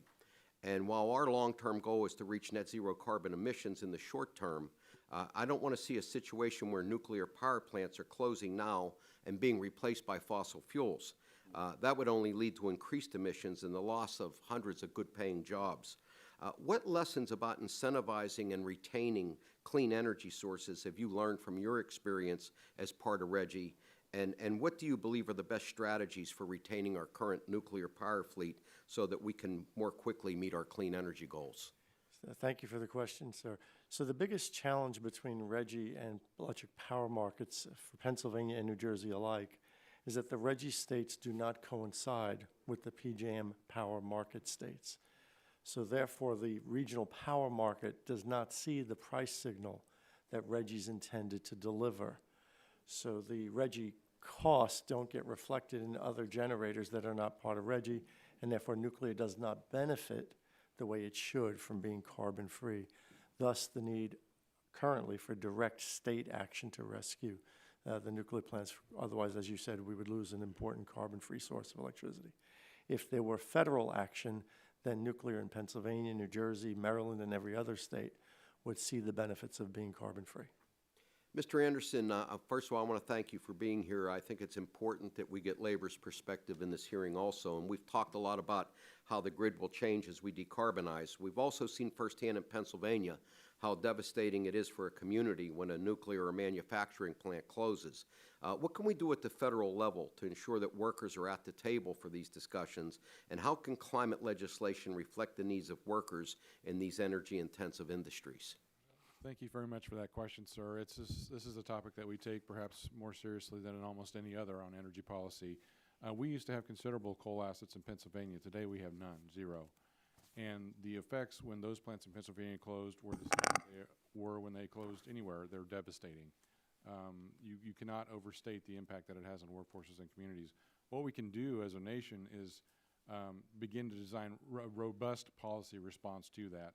And it's not impossible, it's just a choice to do it. Other countries have undertaken this. A particularly good example is Germany, that is pouring billions of euros into transforming their coal sector. And at the micro level, they go all the way down to assigning individual caseworkers to workers to take what is their situation, what are their skills, how do we move them over here, and they have a very high success rate in doing that. Canada similarly has undertaken a national effort and a provincial effort in Alberta to design robust policy to do this. In all of those cases and others, there are other countries, they have fully integrated labor into those discussions, into designing those, and asking people, what do you need? What are your communities going to need? If you don't ask, you don't know. I will humbly submit that labor is indispensable to designing that. Mr. Chairman, thank you. I yield back. Gentleman yields back. The chair recognizes the gentleman from West Virginia, Mr. McKinley. Thank you, Mr. Chairman. Look, for the foreseeable future, the world is going to continue having this voracious appetite for fossil fuels. Now, we just have to understand that. And according to the IER,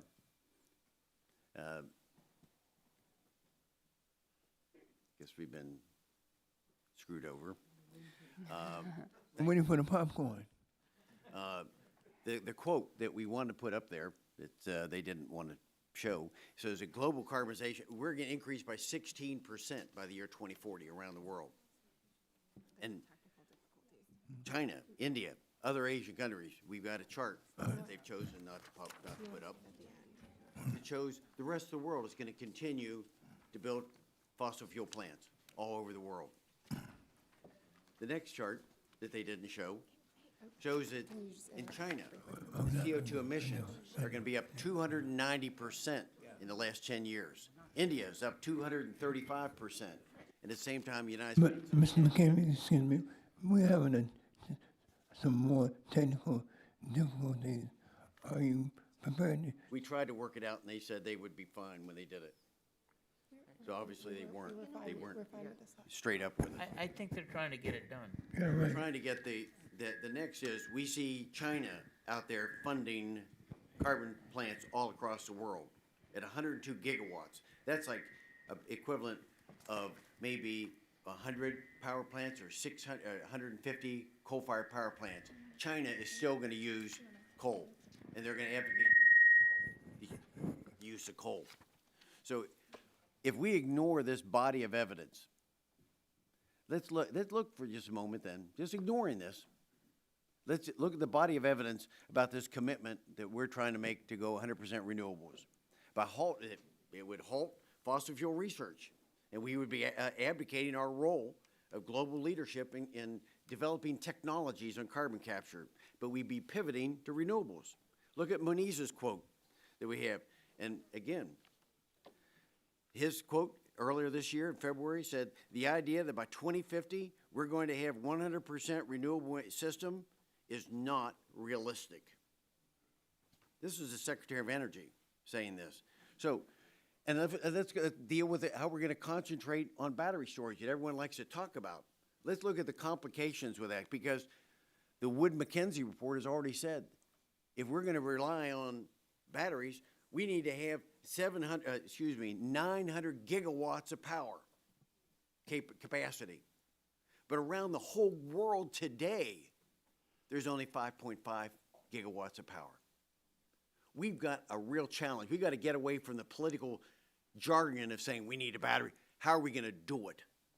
And so if we're going to go battery storage, then let's talk about the ecological impact of extracting lithium for batteries. 500,000 gallons of water to get 1 ton of lithium. Or what about the social cost of acquiring cobalt, the new blood diamond in Africa? So, and then we have to disregard the 2017 study that Moniz's group did, the Energy Futures Initiative, that declared, they found out that in California, 1 in 4 days, 25% of the time, there was not sufficient wind to have wind energy in California. So despite all this science and the evidence to the contrary, let's assume America can decarbonize. What will be the metrics of the progress? Think tanks have already concluded that because of the continued international consumption that we've already talked about, the fossil fuels, with the fact that they're going to continue to increase their use within 5 years of us totally decarbonizing, we'll be back to neutral again, because they're going to continue to use it. And we won't have They'll just simply be offset by what the other countries are doing. And we're still going to have all those threats. Temperature, sea levels, wildfires, droughts, tornadoes. MIT quote that we try to put up said, MIT has come out and said that regardless of anything the United States does to decrease its emissions, until China and India reduce their emissions, the results will be climate catastrophe. So I want to get to this as quickly as I can. I'm sorry that we've lost the time in not being able to get our quotes up. So if we totally do transform our economy, and for initially, the air will be cleaner. But having abandoned our research on fossil fuels, America will be at the mercy of harmful emissions of other nations that are not following our lead. So it's come down to a choice. What are we going to do? Are we going to abandon what built America great, powerful, and just switch over? Or why don't we fix it? Why don't we do it? We stay in the game to do research and innovation. Do any rational scientists really expect that China and India are going to cut their coal-fired emissions? No. So if I could go back to you, Matheson, am I wrong on that? No, You cost me the time up there. Yeah, Mr. McKinney, I do understand, and the chair will give you an additional 1 minute. However, I really do want to apologize Thank you. for. Matheson, am I wrong? Are we going to have wildfires, floods? I do think it's important, your statement, that we should continue with fossil fuel research, because as I said in my opening statement, I believe that coal and natural gas are going to continue to be part of our portfolio, and we should be looking at carbon capture technologies to allow us to do that. I think it's going to be an important step, and if the United States leads in that opportunity and develops that technology here, I think that may have the impact globally over time where that technology will be adopted, but we should be the leader on that technology. We got to export it on it. We got to have it. What about the Use It Act? Would you support the Use It Act? Yeah. Mr. Anderson, we how do, about yes. you? Would you support the Use It Act? We already do, sir. Okay, thank you. I yield back whatever time you gave me. Mr. McKinney, I want to reiterate, both staffs are working on this technical issue, and I just want to reiterate. The chair now recognizes the gentleman from Maryland, Mr. Sarbanes, for 5 minutes.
Century Power Grid Act, which is designed to do just that.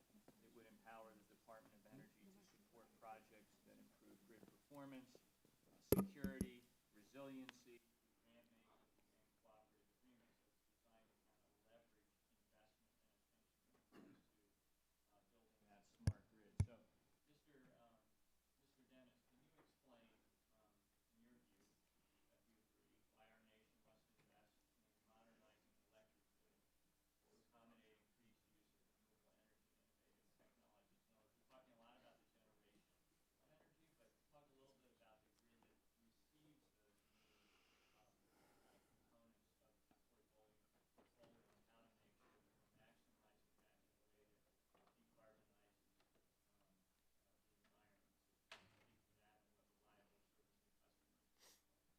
Absolutely, and it's it's again, you're going to hear from me a lot. It's a range of technologies working together. You mentioned the grid and both the transmission and the distribution grid. There's a number of investments we can make to make those grids more flexible, to make them more efficient, to get more out of the infrastructure we already have. And then we've got a real job to do to build infrastructure in key places to access low-cost renewable resources that aren't near the grid we have today. That takes a lot of planning. And then obviously the will to get it done. But certainly all of those technologies working together is what's going to provide us a reliable and resilient grid. And we have to think about it both at the transmission level and at the distribution level as well. Obviously transmission is key to accessing renewables, but we also need a strong and flexible distribution grid to allow customers to take advantage of new technologies like energy storage and distributed energy technologies.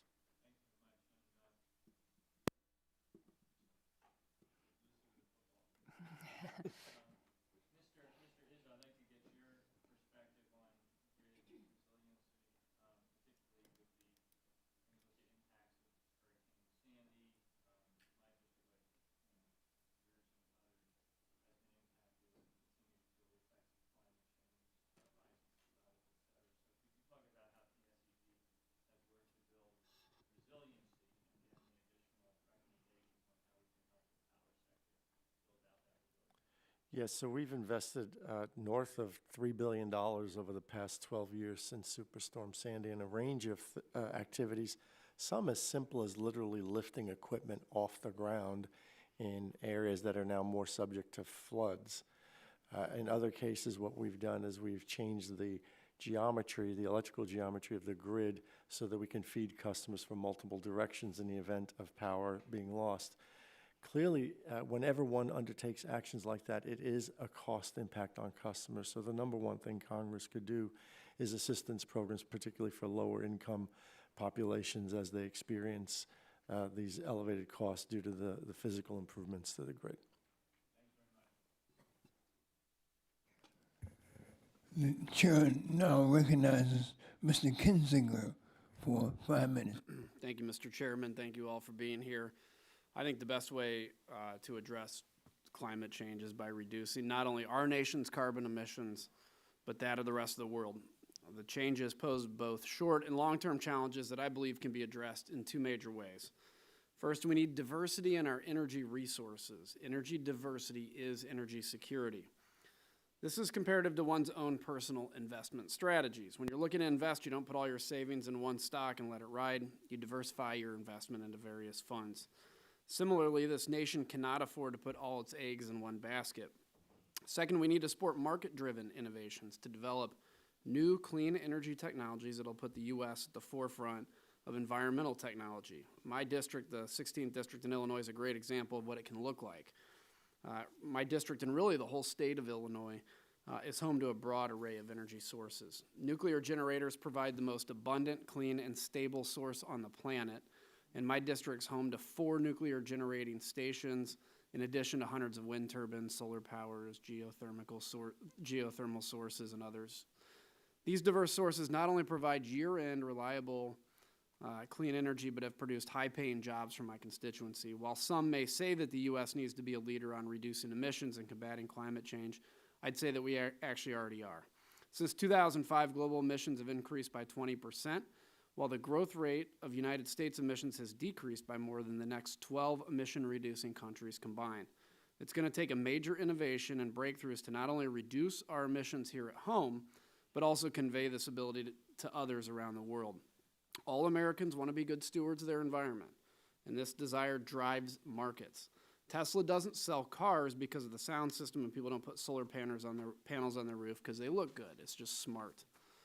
So if there's one thing I noticed in each of the witnesses' testimonies, it's that everyone either strongly supports nuclear energy or at least recognizes that it's not reasonably possible to achieve emissions reductions goals in the near term without it. So Mr. Matheson, let me ask you, as you know, nuclear is an important source of baseload, zero-emission power for many co-ops. Would it be possible to continue making sustained emissions reductions if we don't maintain a strong nuclear fleet? I think you can't do that, and I also think you have a reliability concern if you don't maintain that fleet as well. Yeah, think you're right. Mr. Bear, your testimony shows that you're resource planning for upwards of 40% renewable energy. Can you talk about how much wind you would have to bring online to replace the premature closure of a nuclear plant? We haven't looked at it that way because they're not equivalent. But it does produce X amount of power. So in theory, if you bring a plant offline, you have to bring, if you're going to one-to-one. Depending upon where it is, maybe 1.5 to 2. 1.5 to 2. So 2 megawatts for every one you retire. Okay. And as you may be aware, Vistra Energy is slated to close 4 coal plants in Illinois by the end of the year. These include the Hennepin Power Plant, which is in my district, as well as plants in Coffeen, Havana, and Canton. It's my understanding that your organization, the Mid-Continent Independent System Operator, and PJM must approve these closures based on an analysis of whether they are needed for grid reliability. Is that accurate, and can you explain further your role in this process? So that's true. They submit a study to us or a request for us to study their retirement. We take a look at what the impact is from a liability standpoint on the grid and render them a decision. If it has reliability consequences, we ask them to wait until we can build a transmission line to solve the problem. And is that review currently underway, and how would closures like these affect reliability? I can't answer your second question because we're studying it, and that review is underway. Okay. Do you have a time frame on that by chance? If you can. Probably 12 months. Okay. Not only am I concerned about reliability, I'm concerned about 2 more things: job loss and stranded assets, or really wasted assets.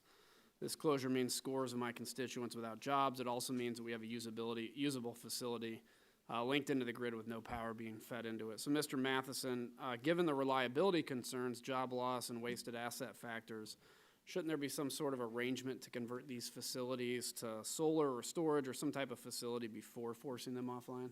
I think you've got to think about all potential possibilities to mitigate the impact of stranded assets, and the ones those items you suggested shouldn't be on the list. And do you see any need for policy changes on that front? Look, I think that we haven't had federal policy that's forced stranded assets this day, so I'm not sure there's a federal role in that, but I do think the consideration of workforce impacts and community impacts on plant closures is something that we should all care about. Excellent. I'll yield back, Mr. Chairman. Thank you. Gentleman yields back. The chair now recognizes Mr. McNerney for 5 minutes. I thank the chairman, and I thank the witnesses this morning. I appreciate your testimony. I'm sure you all watched in horror and dread the California wildfire situation. The challenge is, how do we balance reliability with safety, given an aging infrastructure? Mr. Izzo, you've had to confront the challenges associated with extreme weather events. What lessons can we learn as we expand electrification while also adapting to climate change? Yes, so there is an element of adaptation that's important. We're all paying the price for underinvesting in an aging infrastructure. PSEG, for example, has transmission towers that are approaching 100 years old. We have gas pipes that are in excess of 100 years old. These are expensive improvements, but they must be made. We seek to balance them with high investments in energy efficiency and direct those investments in energy efficiency at those populations that are most vulnerable to the increase in bills associated with the more resilient infrastructure that we seek to build. Do you see there's a role for the federal government in assisting this transition? Yeah, as I mentioned earlier, it would be in the form of a LIFT Act or in the form of a LIHEAP type of program. Right, I couldn't agree more. Mr. Dennis, you noted the importance of developing new tools to assist utilities in containing isolated outages within the grid, as well as keeping critical infrastructure functioning while the rest of the grid can go down. Can you expand on some of the new planning tools and operational changes you'd like to see? Certainly. I think we need to be planning for a more distributed grid, certainly, that can isolate these kinds of unique challenges. We also need tools and training to help market operators and system operators understand how new technologies, a more distributed system, a system that's more categorized by variable renewable energy, is operated and how it can be operated most efficiently and effectively. Thank you. Ms. Palmer, you noted that a long-term need to consider wholesale electricity markets and the bulk electric system will be designed, planned, and operated in a future reliant on low and zero carbon energy technologies. Can you expand on the necessary modeling practices and market rules that must be developed in order to capture the value of advanced energy and grid services? Yes. So I think there are a number of options out there that various groups are exploring with respect to wholesale market design reforms. And I think that this is going to be a subject of some ongoing discussion. But basically, when you're in a situation where a lot of generators have zero marginal cost, that may limit the number of hours in which there are opportunities to earn revenues, and those hours would occur when demand is really high and supply is scarce, and that would create scarcity pricing that would be a potential source of revenue. And the questions remain about whether those scarcity events are going to overlap with the availability of renewables and investment occurring. So some more exploration of those opportunities is important. Alternatively, people think greater reliance, another group of people think greater reliance on sort of a centralized planning procurement approach would provide more assurance.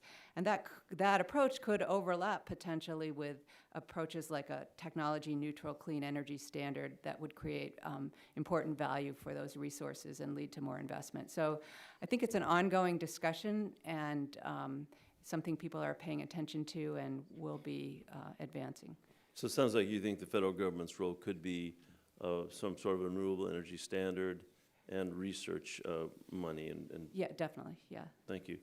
Mr. Izzo, again, according to NREL, today's commercially available renewable technologies are more than adequate to provide 80% of electricity generation in the United States by 2050. Can you speak to the important role that the federal investment in climate-related research will play in helping utilities decarbonize? Yes, so research and development will be an instrumental part of any attempt to decarbonize our future. Material science research in particular to help improve the efficiency of solar conversion, material science research to help improve the size of turbine blades that can then capture greater degrees of wind and have higher capacity factors would all be useful in the future decarbonization, and of course, advanced fuel cycles in nuclear. Well, thanks. I spent a career developing wind energy technology. I'm pretty excited about offshore development. What about the challenges that a project of that magnitude gives in terms of the federal government's role in helping? So as you know, the challenges on offshore wind are both technical as well as public policy. Something as simple as the requirements to meet the Jones Act and the limitations that puts on vessels that can be used to transport these very large structures is going to increase the cost of offshore wind in the nation. The depth of our waters is different from some of the regions around the world where this has been done successfully, so there will be some technology modifications that will need to be utilized as well. We'll have to have floaters in California. It's too deep out there. Thank you, Mr. Chairman. I yield back. Gentleman yields back. The chair now recognizes the gentleman from Ohio, Mr. Johnson, for 5 minutes. Thank you, Mr. Chairman, and thanks to our panel of witnesses here today testifying. You know, many of my colleagues on this committee have repeatedly and rightfully expressed concerns about top-down federal proposals, such as the likes of the Green New Deal. Now, it's important to discuss how we can achieve emission reductions, and that's a big debate. But I worry that these types of approaches will cause electric rates to rise astronomically while our domestic economy stagnates in the process, to say the very least.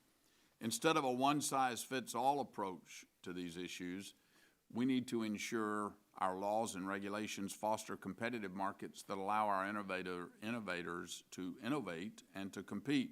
So, Mr. Baer, what role has MISO played, and what role can MISO play in the future in ensuring well-functioning markets, competition, and the most cost-effective option for consumers? What we try to do is conduct a series of studies to understand as the portfolio evolves and changes and we bring more intermittent resources on the portfolio, what do we need to make that portfolio reliable? What attributes need to be there? Is it flexibility? Is it frequency response? You know, those kind of things. And then understanding what those attributes are and, as Ms. Palmer noted, pricing them appropriately using different regimes so that they can be compensated appropriately and they're there when we need them. Okay, so can you comment on how a proposal like the Green New Deal might inhibit these possibilities? I can't comment on that. We haven't studied how that would inhibit what's going forward and what we're doing. Okay, all right. Mr. Matheson, electric cooperatives cover some of the most sparsely populated and costly to serve areas of our country. Many parts of eastern and southeastern Ohio are good examples of where rural, hilly terrain can present some very unique challenges for co-ops to deliver reliable electricity, but they do. And in many ways, these challenges are similar to those inhibiting the rollout of successful, reliable rural broadband deployment as well. The economies are very, very similar. Right. Can you speak to some of the challenges co-ops have faced and have overcome in order to provide reliable, cost-effective electricity to rural America? Sure, and I know you visited co-ops in your district, and you know them well. Look, I think that you laid the predicate really well. At one level, it's pretty simple. You've got these sparsely populated areas, so the economics are very challenging just on the revenue per mile. That was the case in the 1930s. That's still the case today in terms of electrification, and now it's the case in terms of broadband, as you suggested as well. What do we do? Well, what I think is interesting about the cooperative movement is these are smaller utilities. Sometimes you may think they're a little slow to the action. Actually, they're really innovative. And the embracing of technology like automated meter infrastructure, the penetration of that across all co-ops in this country is far higher than the utility sector in general, which gives you greater telecommunication capability to monitor how electric use is taking place at the source. And so I'm impressed with how we've tried to, within the co-op family, embrace this innovation in a way to make it work. But every decision we make, as I said in my opening comment, we have no shareholders. It all goes to the consumer, the impact, for good or for bad, it all goes to the consumer. So we're very careful about making good decisions, but that doesn't mean we don't embrace innovation, and that's how we try to take on that challenging economic circumstance. Well, and I think you make a very valid point. You know, those co-ops are very, very innovative. There's a lot of innovation in rural America. You know, I'm often reminded in the late 1800s, early 1900s, Dayton, Ohio was a rural area. Two bicycle tinkerers with no college education figured out how to master powered flight, you know, and they did it out in the middle of a field. It's unbelievable, and we're missing a lot of that. And so, well, one final question. Why do you think co-ops have been able to overcome these challenges? Is it their ability to share experience amongst cooperatives, the obligation to serve all their customers? Why have they been so successful, do you think? I think those are two important factors, but I give you the most important, I think, is that we're consumer-owned, and the consumers are the owners of the co-op, and so the consumers are driving the decisions, and they live with those decisions. Mm-hmm. And that consumer bottom-up approach has created a very localized approach across the co-op network in this country in terms of how we make these decisions. Yeah. I think that's been a real success factor for us. There's a lot can happen when you have a need-to motivation versus a want-to motivation. Right. Yeah. Well, I thank you, and I yield back. Gentleman yields back. The chair now recognizes Mr. Tunkel, my friend from New York, for 5 minutes. Thank you, Mr. Chairman, and thank you to our panel of witnesses, including my former colleague, Congressman Matheson. Good to see you all, and thank you for your input.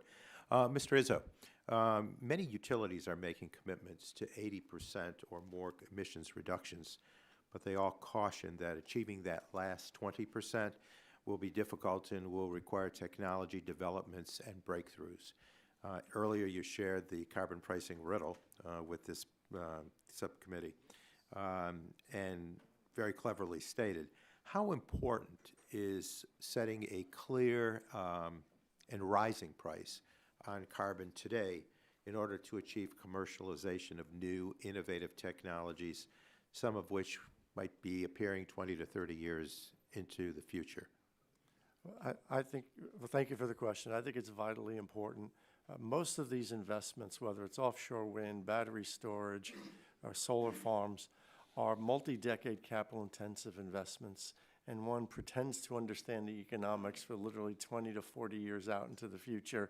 And when you do that kind of a discounted cash flow analysis, having some predictable price on carbon will just give tremendous clarity and therefore motivation for people to make those investments. And where there are investments, creativity and entrepreneurship will follow. Thank you. And Ms. Palmer, same type of question. You know, what do you think the role of carbon pricing, a sound carbon price, plays in terms of spurring innovation and investment in the technologies we'll require? Oh, I think it's extremely important, Congressman. The prior examples that we have of pricing pollution include the Title IV program to price SO2 emissions in this economy, and I think we see several examples there of innovative approaches that were developed when power generators were faced with a price associated with emitting SO2, and they found creative ways to reduce those emissions. So I think similarly here, when we provide that incentive, there will be all aspects of the sector will be looking for ways to reduce. So it's really important. And I would imagine just engaging in an economy-wide outcome with carbon pricing. Yes, that's, take some of the, provides the flexibility so that we don't have to really project which sector is going to produce the results we require, I would think. Exactly. And you know, the innovations that are happening related to electric vehicles are spilling over into the power sector, and the climate challenges touches on all our uses of energy. So I think it's important to try to get an economy-wide price to see those. Thank you. Mr. Baer, MISO includes some renewable-rich geographies. Many of them are also far from major load centers. My understanding is within MISO, several transmission projects have been planned and completed to integrate more renewable resources. Would ambitious state or federal clean energy targets require additional interregional and regional transmission development, and if so, to what degree? Sure, and thanks for your question. So to the first part of your question, we did put a $3 billion portfolio in place. It's been incredibly successful, about a 3-to-1 benefit to cost ratio. We were able to lower prices for consumers, and it's almost complete at this point. We do need another portfolio that's regional to move forward and balance out what we've got. As we sort of decentralize the resources that are on the grid, we're going to have to change the way the grid is configured and how it works, and make sure that we can move all of the attributes where we need to move them to keep reliability high. And what sort of time span would you imagine will be required in order to meet the goals? It'll probably take 8 to 10 years to get something like that done. Okay, and Mr. Rizzo, again, to the infrastructure issue, and I heard you speak to it with with earlier questions from my colleagues, but the new grid infrastructure that is needed in order to meet utilities' goals to reduce emissions, what order of investment are you anticipating, and again, what sort of time span? And again, that will vary by region in the country. In some of the more urban areas, it can be as expensive as in some of the rural areas, not because of the distance between customers, but because of the undergrounding of the resource. And the investments that we're making are more from an adaptation point of view as opposed to enabling the introduction of renewables. And the comment I made earlier is that we've spent over $3 billion since Superstorm Sandy, and we anticipate that could be an additional $2 billion in years to come. Thank you very much. With that, Mr. Chair, I'll yield back. Gentleman yields back. The chair now recognizes Mr. Bouchard for 5 minutes. Thank you, Mr. Chairman.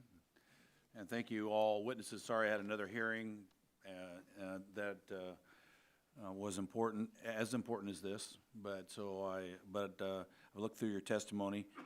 Carbon capture, utilization, and storage is, in my view, is essential for the energy sector to provide customers with affordable and reliable electricity.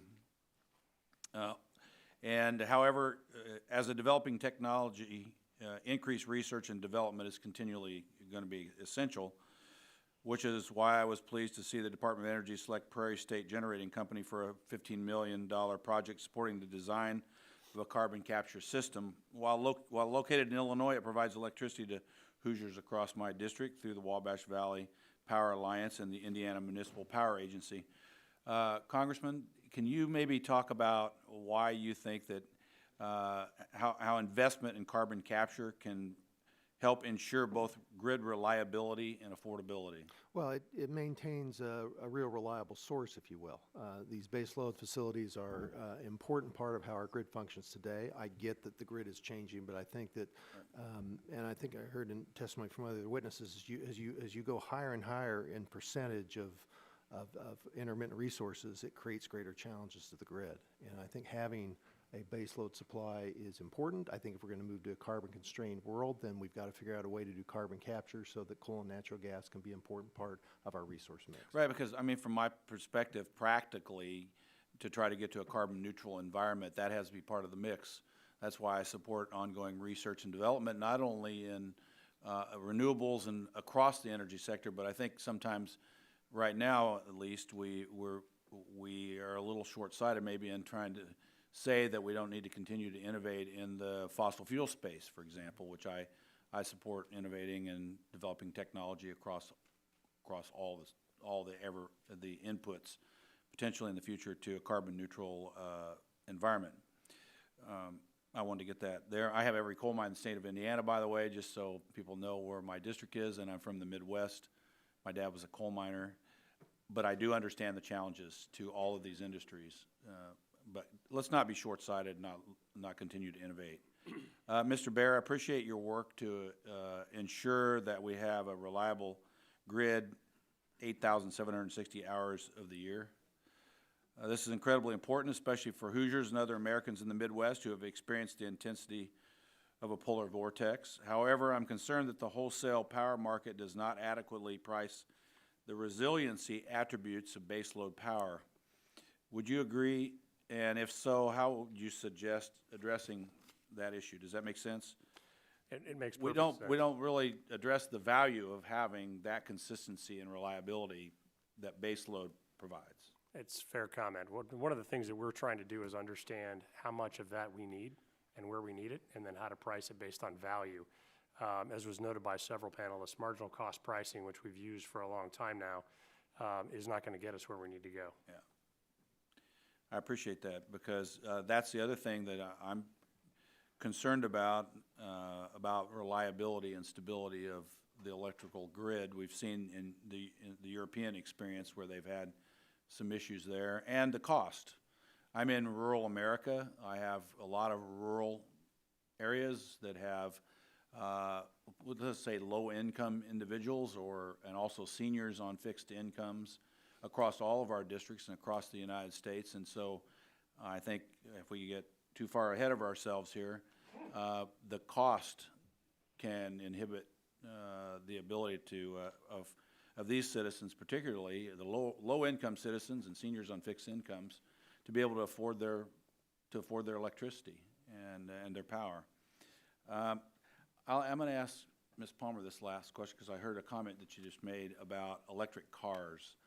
And this is an interesting subject for me, because one of the things I think we fail to realize sometimes is what the environmental impact of the entire life cycle of a technology is.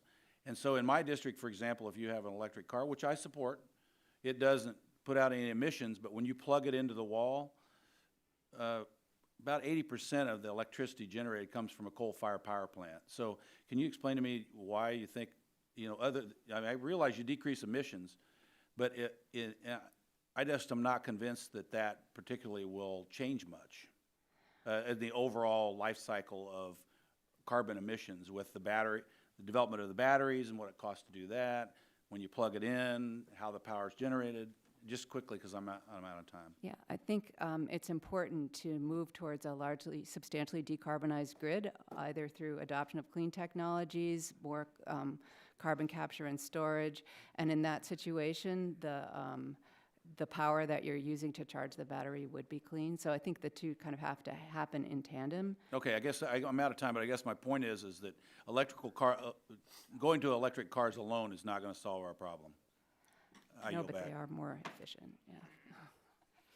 Yields back, and the chair now recognizes Mr. Vesey for 5 minutes.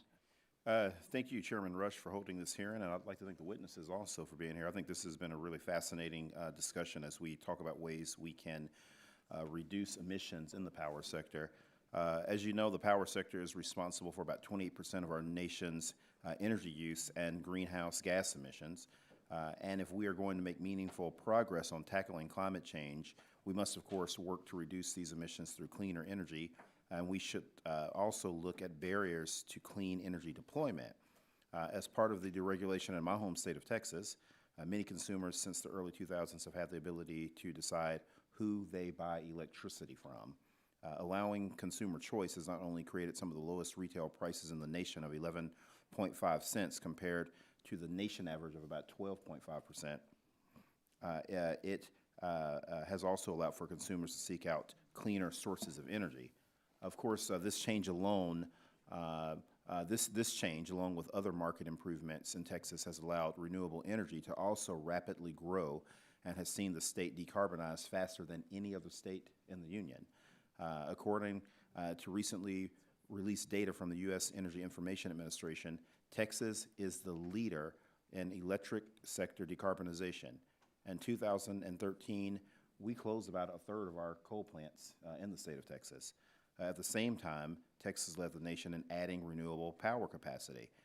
Specifically, Texas leads the nation in wind generation capacity with nearly 25 gigawatts, which is more than a quarter of the nation's total. Texas still added more wind and renewable generation than any other state last year. In fact, Texas has enough wind capacity to rank number 5 globally if we were a country, and some people do think that we're a country. And the other thing, too, that I think is always fascinating that I like to brag about up here is that if we compare the energy mix of the grid in Texas to that of the European Union, that Texas actually produces more renewable energy on our grid than they do in the EU. So, furthermore, the state indicates another 21 gigawatts of solar projects and 30 gigawatts of wind projects are in the pipeline. And so my question today is for Ms. Palmer of Resources for the Future. Can you speak to the benefits of a competitive market like ERCOT provides in terms of reducing barriers for renewable energies to compete on the grid? Certainly, Congressman. So I think you identified some of them in your opening remarks about the ability for people to select their energy supplier not solely based on price, but also based on these other attributes. And I believe a lot of the clean energy development that's happening, as Mr. Dennis referred to, is actually coming from those sorts of opportunities. Particularly large companies are interested in doing this, and their ability to do so in a sort of integrated or way where they're pointing to the actual sources in their local area is enhanced and actually made possible by having more competitive markets. So I think it's not going to answer the problems that we have, but it's certainly going to provide another avenue by which clean energy development can be encouraged. Well, thank you very much. I'd like to now turn to Jeff Dennis of Advanced Energy Economy. In your testimony, you mentioned that federal leadership in wholesale electricity markets provide a near and long-term opportunity to lower consumer costs, expand consumer access to advanced energy, and reduce emissions. Specifically, what role does Congress have to make sure consumers in any state have choice and access to cleaner sources of energy? Well, Congress's role certainly in overseeing the regulation of the wholesale markets is critically important to make sure that all resources that are technically capable of providing services are allowed to do so, and that those market barriers are reduced. I think Congress certainly has a role in looking at how competition in those markets gives consumers across the board the opportunity to make the choices we just talked about, to choose advanced energy, particularly now that advanced energy is not only a great choice for folks who have sustainability goals and other things, but is also the least cost resource on the grid. Thank you very much. Appreciate the panel for being here today. Mr. Chairman, I yield back. The chair now recognizes Mr. Flores for 5 minutes. Thank you, Mr. Chair. I want to echo the comments that Mr. Vesey had regarding Texas. I do consider it its own country. So, anyway, we are the country, as you heard before, we're the country's largest producer and consumer of electricity. and our state has a robust market that's open to both buyers and sellers of electrons. And since the establishment of a competitive electricity market in 2002, Texas now leads the U.S. in wind production, and Texas also leads in adding renewable capacity and clean-burning natural gas. Today, residential consumers in Texas pay some of the lowest electricity costs in the country at 11.8 cents per kilowatt hour. On the other hand, California residential consumers, by comparison, paid nearly twice as much at almost 20 cents per hour. At this time, I'd like to ask unanimous consent to insert for the record a Dallas Morning News editorial entitled, "California's Energy Nightmare Shows Us Why Texas Must Trust the Free Market." Hear no objections, so ordered. This editorial clearly lays out the absolute failure of a government-sanctioned monopoly. California does mandates through its monopoly, Texas does markets, and where is the consumer being better served? Now, I'm sympathetic to those that are currently impacted by the weather changes in California, but it should be noted that the root of the problem results from the monopoly utilities' mismanagement of their infrastructure and the adjacent vegetation under the watch of state regulators. Now we see the consequences that our friends in California are facing today. PG&E's announcement late yesterday that up to 1.8 million will face a power shutoff because the bankrupt utility cannot manage the fire danger posed by its outdated equipment and infrastructure. The carbon emissions from the California fires last year were equal to the emissions from the California power sector last year. So as the committee's majority continues to contemplate a chaotic decarbonization of our economy, I hope that they seriously consider flexible market solutions over mandates so that the mistakes of the past are not repeated. Texas is a great example of the superiority in market-based solutions to increase the use of renewable power sources. This committee would be well served to consider expansion of market-based solutions versus ineffective and costly mandates. For Mr. Dennis, there are some places in the country with significant market barriers limiting the deployment of more efficient generation. I'm the largest residential solar power producer in Brazos County, Texas, and I've also implemented demand-side restrictions to peel another 42% off my usage of grid power. But some states still ban homeowners from putting solar on their roof. Some other areas also ban manufacturers and large businesses from generating their own renewable electricity, or access to new technologies is limited because many consumers in America are limited to a monopoly to purchase their electricity. So, Mr. Dennis, should we accept the status quo where certain consumers of electricity are worse off simply because of their geographic location? We certainly shouldn't accept a status quo of consumers not being able to access the energy that they desire, certainly. And we see instances where innovative new services are more difficult to provide or are barred by state policies or utility policies that limit their access to the grid. So certainly there are a range of policy approaches that both Congress and the states can take to address those issues, but certainly we've seen, and the example of the great example of Texas that you mentioned in terms of the ability of consumers to choose more advanced energy is a powerful one. And there are other tools as well, certainly improving utility planning and ensuring that the low cost benefits of advanced energy are recognized. When we look at the fact that electrons flow freely across state borders, they're not identified as state 1 electrons or state 2 electrons. Is interstate commerce inhibited by prohibitions of new entrants, new products and services, and new forms of transactions from one state to another?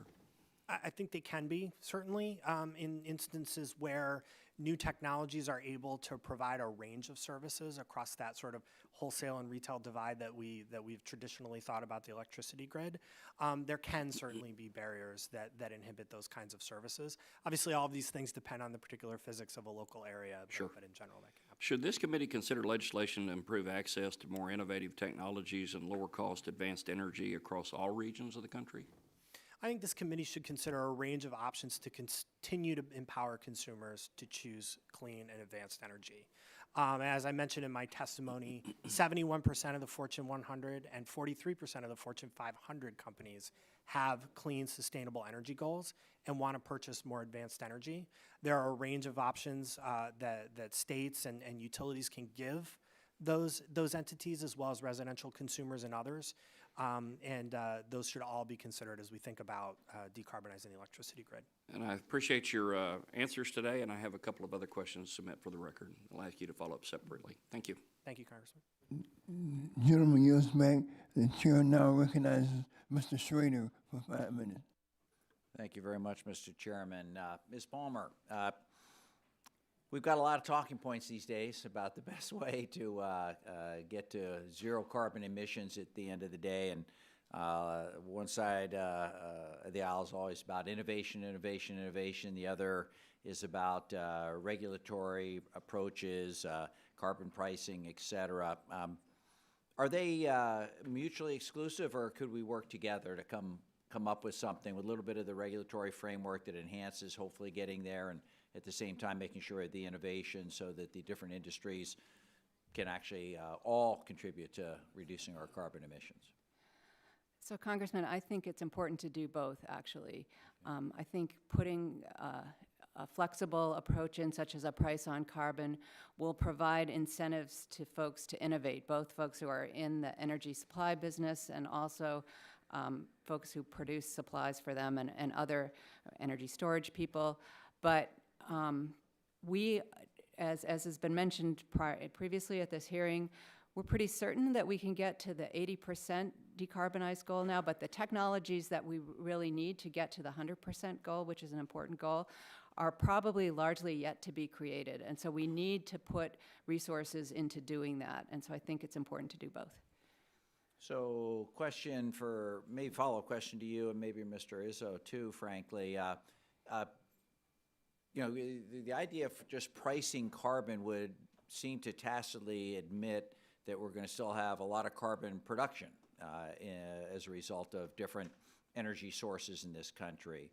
What about putting a lot of money into research and innovation to go for an all-the-above carbon capture, carbon reduction, renewable approach, and allow the market to do its innovation? In other words, instead of putting money on one side of the equation, we put it on the other side of the equation to, and then set a zero-emission standard for some point in the future that is, you know, reasonable given your comments. Right. So I think that you can kind of do all of those things together. So one of the virtues of the price on carbon is it does encourage reducing carbon emissions and moving towards the goals that the committee is talking about would ideally probably happen through a price that goes up over time. And so that's going to increasingly discourage the carbon emissions, but it also creates in the interim a source of revenue, some of which could be devoted to doing the types of research that will be required to get to our goals. Mr. Izzo, comment? Yes, so I would invest on both sides of the equation. I was benefited by being up at MIT yesterday where there's some exciting work going on a technology they call Spark. There's $120 million of private capital being placed into a fusion technology because of the belief that Congress will do something about carbon. But that research was predicated on some DOE funding for basic material science in magnetic technology. So I think it's both the allure of the market and the investment potential associated with being the least cost supplier of carbon-free energy, combined with the R&D in some fundamental science areas. Well, and inherent in all this, I think, is having Congress set some standards. Right now, we're at the mercy of one executive order versus another executive order. I don't care if you're in the transportation sector or the power plant sector or whatever.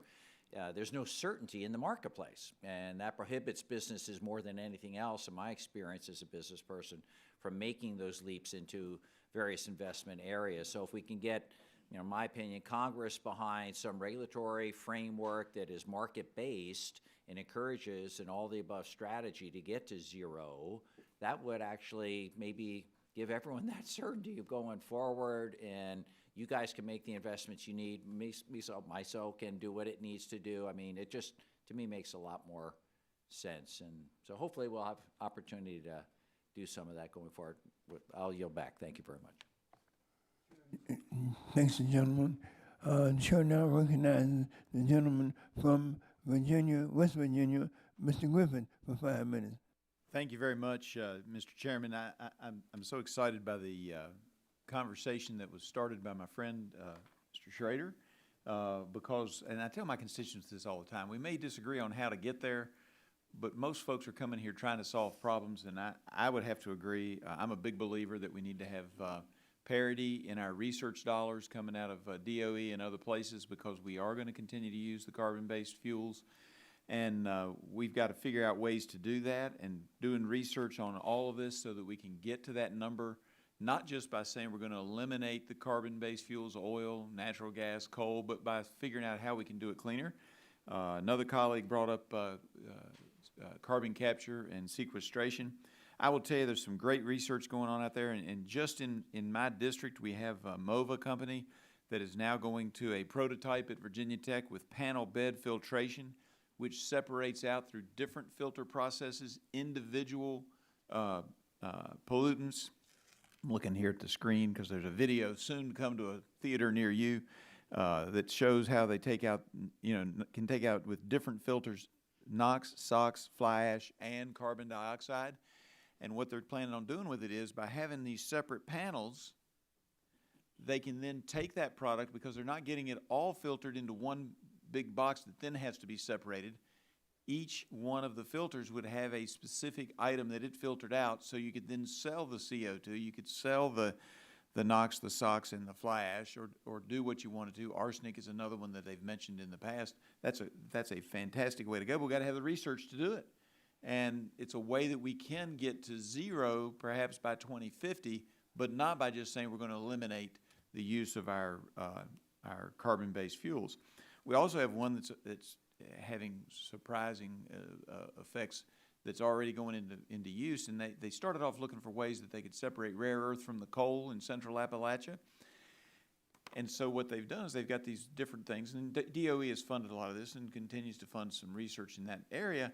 But what they're doing is that they're going to, by figuring out how to separate it, they've now licensed that technology to some steel mills. I have to watch my accent because it comes out steel mills. But steel mills in India, because India has coal. They have dirty coal. They don't have much else to use in the way of fuels. And if we think they're going to eliminate the use of coal and bankrupt their industries, it's not going to happen. But this technology that we've developed here, they've figured out can be used, they don't have rare earth, but they can separate the dirty coal from the higher utilization, or the better carbon, and lower the carbon footprint at steel mills in India. This is where research can have a dramatic impact on moving our country forward and helping the rest of the world. Because if we don't move it forward with affordable research and affordable technology, we can do everything we want to. It's not going to affect the climate or the atmosphere if we don't take care of making sure that's affordable for the rest of the world to use as well. And if we can make a little profit along the way, that's even better. All right. Sorry about that diatribe, but I just got so excited listening to my colleague, and there are a lot of things we can do in a bipartisan fashion. All right. Another former colleague, Mr. Matheson. Let me just say thank you. First off, I guess that was originally going to be first off, but I got all wound up, for supporting my new Source Review Permitting Improvement Act. This is an important issue, and if adopted, would help provide much-needed certainty for many, including your members. Now, if you could briefly tell us what differentiates, and I know, but let's tell the public back home, electric cooperatives in rural, oftentimes low-income areas from the investor-owned utilities. Well, it's a different business model, first of all. We're owned by the consumers we serve. We're not owned by shareholders. And so we're also governed by our consumers. They elect the board of directors of each co-op. And so it's a different business structure. And we also just have a different footprint in terms of the communities we serve. It's a much lower revenue per mile. I made some of these statements in my opening comments, where it's the utility average for revenue per mile or people per mile is 4 times as much for the other utilities than it is for us. So we have a sparsely populated group that we serve, and that was challenging back in the 1930s. That's why rural America, the for-profit utilities wouldn't go to rural America. Even with federal subsidies, they wouldn't. And that's why cooperatives formed back then. And those challenges continue today. And so that's really, those are some of the key distinctions, I'd say, between the, and it doesn't mean we don't get along with our brethren across the electric sector, both in the municipals and the investor-owns. We actually have an excellent working relationship. But those are some of the distinctions for electric cooperatives. And you all don't have the ability to go out and research things like the MOVA technology or the separation of the coal. You just want what's affordable, and it's up to us as the federal government to come up with a way that we can have research parity that gets you a cheap product so you can provide it to your customers. To Isn't some that degree, correct? but I will say we have had success as a national association receiving grants from DOE. We do participate in those research projects. Very good. Thank you so much. I yield back, Mr. Chairman. We use back. The chair now recognizes Ms. Berrigan for 5 minutes.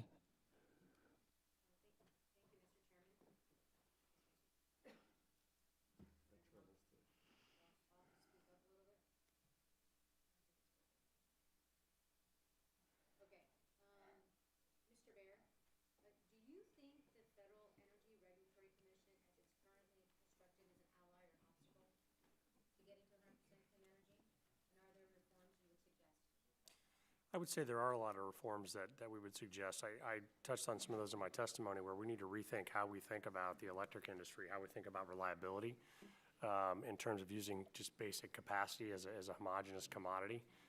We need to move away from that and start thinking about the attributes that we need to operate a system with a lot of intermittent resources on it, because it's very different. We need to look at availability metrics as opposed to reserve margins and things like that, because it's every hour that matters now, not the peak hour of the peak day. So I think there's some pretty significant shifts that need to change on that front. The other key area I would say is pricing. Location marginal pricing is something that's been very good for rationalizing excess, but in terms of rewarding and incentivizing the attributes we need, I don't think it works. And so we need to move over to more value-based pricing. Yeah, I think that flexibility will be very important. I also think that the role of the demand side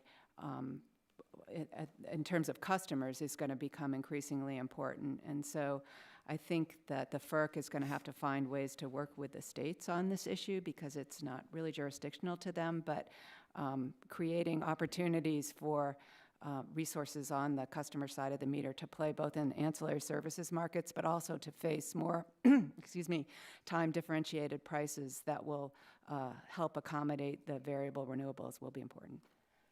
Ms. Palmer, there's been a lot of talk about electric vehicles, especially on their side. Maybe they're not as great as other storage options. You were starting to have an answer. Did you want to maybe have a little more time to explain why electric vehicles are worth investing in? Oh, yes. Well, I think that there's sort of a simultaneous movement that's happening in the energy systems, and one is moving towards a largely decarbonized electricity sector, the goals that the committee has set forth in this discussion.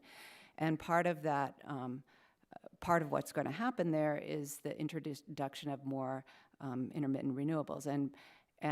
But also, it's becoming increasingly important, as we have had substantial success in decarbonizing the electricity sector relative to past, is the transportation sector is becoming a larger share of carbon emissions.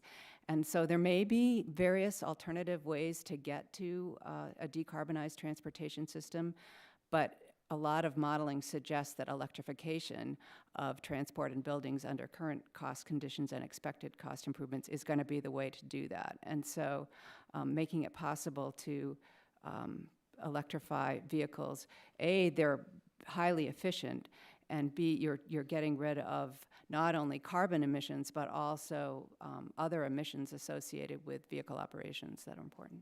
When I served on a city council, one of the popular policy options for empowering communities was to purchase clean energy solutions with something called CCAs, Community Choice Aggregation Providers. This allows local governments to purchase cleaner electricity from alternative supplier on behalf of residents and businesses. Currently, only a handful of states, including California, allow for CCAs. Mr. Dennis, in your testimony, you talked about the importance of reforming utility business models and consumer choice. Can you speak to the role that CCAs could have nationally in accelerating our country to 100% clean energy? Certainly, I think opportunities for communities to increase their ability to choose clean energy can have an important role in in taking advantage of, the cost reductions I talked about, that clean energy is really now the most affordable resource on the grid. We see different kinds of models. I think, not to steer Mr. Matheson's thunder, but certainly we see cooperatives, places like Holy Cross Energy in Colorado, that are really taking advantage of technology in that way to work one-on-one with their consumers that are asking them for this and make these kinds of changes. So certainly CCAs is one option. I don't think it's the only option, but it certainly provides an interesting model that other states and even Congress can look at. Right. And I know it's been mentioned before, the situation in California with the rolling blackouts and the fires. I would be remiss if I didn't mention that we, first of all, I think it's unacceptable that we're dealing with this by having these rolling blackouts. I talk to people every day who tell me about them having to move and the hardships it causes and obviously the risk and the concern. It's unacceptable, and I'm hoping that when we develop this plan of going 100% by 2050, we're taking a look at the energy grid, how can we can this, and making sure we're holding those accountable who are not investing in proper maintenance and underinvestment. So with that, I yield back. Thank you. Gentlelady, yields back. The chair now recognizes the gentlelady from Colorado, Ms. DeGette, for 5 minutes. Thank you so much, Mr. Chairman. Thanks so much for letting me wave onto the committee for this important hearing. And if I would have known my friend and our former colleague on this committee, Jim Matheson, would be here, I would have come over a lot earlier. But I wanted to come over to talk about some legislation that I've been working on. As we all know, and I'm sure you've been discussing this today, to avoid the worst effects of the climate crisis, we have to cut carbon emissions in half by 2030 and then to net zero by 2050. And so while I've been talking to Xcel Energy and lots of other people about this, we know we need to eliminate the carbon emissions, but we don't yet have the full technology to do that to a 0%.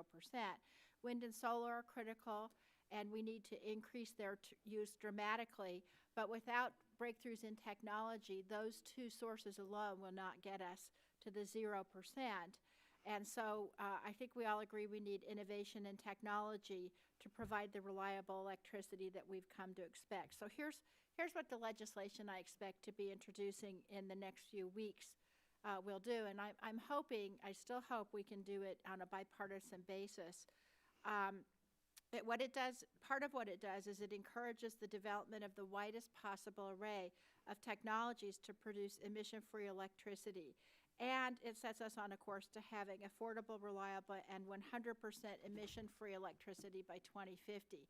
So I want to ask this panel some general questions that I've been thinking about in working on the bill. Mr. Dennis, I wanted to ask you, since spurring innovation is the goal of this hearing and also of my bill, I wanted to ask you about some of the advances that we've had in energy technology that have helped bring down the cost of solar and wind energy. Were those technological advances driven by the private markets alone, or did federal policy play a role in driving the development of the technologies we have today? It was certainly a mixture. Federal policy certainly played a role in terms of we had long-term tax incentives for investments in these technologies. We had research and development. DOE had and has a long time effort around wind and solar as well. Right. So it's a combination. It's a combination. So you need both private and federal policy. So I want to ask, as we try to develop these technologies in the next few decades, is it fair to expect that new clean energy technologies will be invented in time to bring us this affordable, reliable, net zero electricity by 2050 without a change in federal policy, or do we need a federal change? We need a federal change. We need the federal government to set the direction, and as you mentioned as well, and as many others have mentioned, R&D is going to be important too. Thank you. Dr. Palmer, the legislation I've been working on would, among other things, establish a clean energy standard that gradually increases until we are generating 100% of our electricity using zero-emitting technologies. And so what it does is it's designed to reward investment in clean energy technologies without adding to the size of the government. And I'd like to ask you, it's my understanding that a clean energy standard by its design would help keep electricity prices low compared with other carbon pricing mechanisms. Would you agree with that? Yes, Congresswoman. So traditionally, approaches that apply a direct price on carbon are going to create a source of revenue, and that will pass through in the effect that it has on consumer prices of electricity, as long as that revenue is not used to offset the increase in electricity rates. So a clean energy standard, on the other hand, provides an incentive to produce electricity from clean sources by rewarding that and creating a demand for that attribute in a marketplace. And so that will have a lower impact on electricity prices. And, you know, with the carbon pricing approach, often it's been proposed that the money be dividend back to households, and that could mitigate, or would actually, particularly for low-income groups, largely mitigate the impact on residential consumers, but a clean energy standard would make a more broad-based mitigation of that impact. Thank you. Finally, what we're trying to do with this bill that I'm doing is to drive innovation and accelerate the use of new technologies. Some people have, some of my colleagues have worked on similar measures, but they're not addressing deployment of the new technology. So I wanted to ask you, Mr. Izzo and Anderson, briefly, if we seek to foster clean energy innovation without giving power companies a reason to deploy technologies, do you think they'll be adopted universally in time to bring the emissions to net zero by 2050?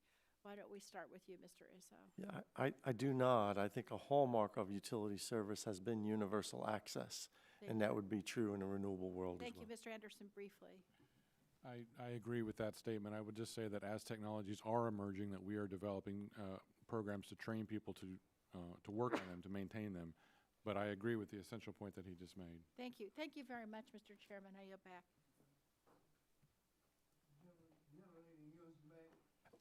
That concludes the witness questions, and I would like to thank. Mr. Rush, actually, Mr. Walker just walked in. Do you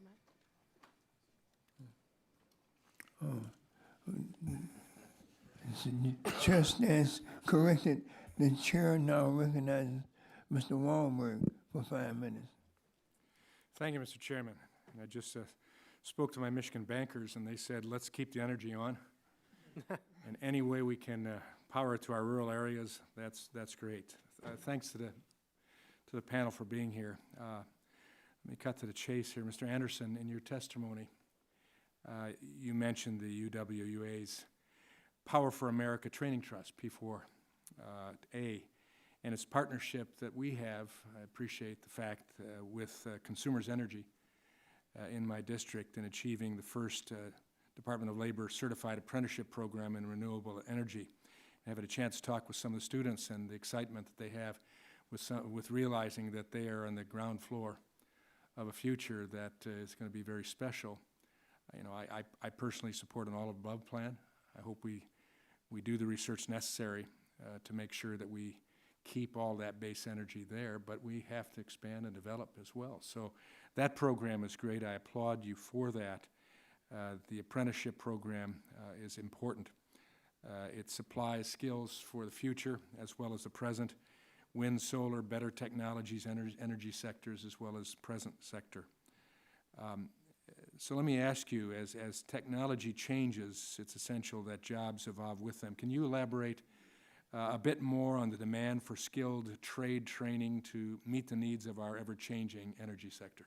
Yes, absolutely. Thank you very much for the question, Congressman, and for your appreciation of our program there. We train people to do everything from climb utility poles and to work on gas appliances, and now how to build and operate brand new technologies. These are programs that we're have developed literally from scratch.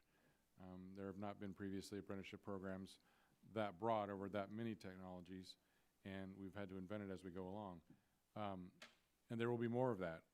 We're already in the process of thinking about how we can develop apprenticeship programs so that people can operate and maintain zero-emission vehicles infrastructure as that gets built out.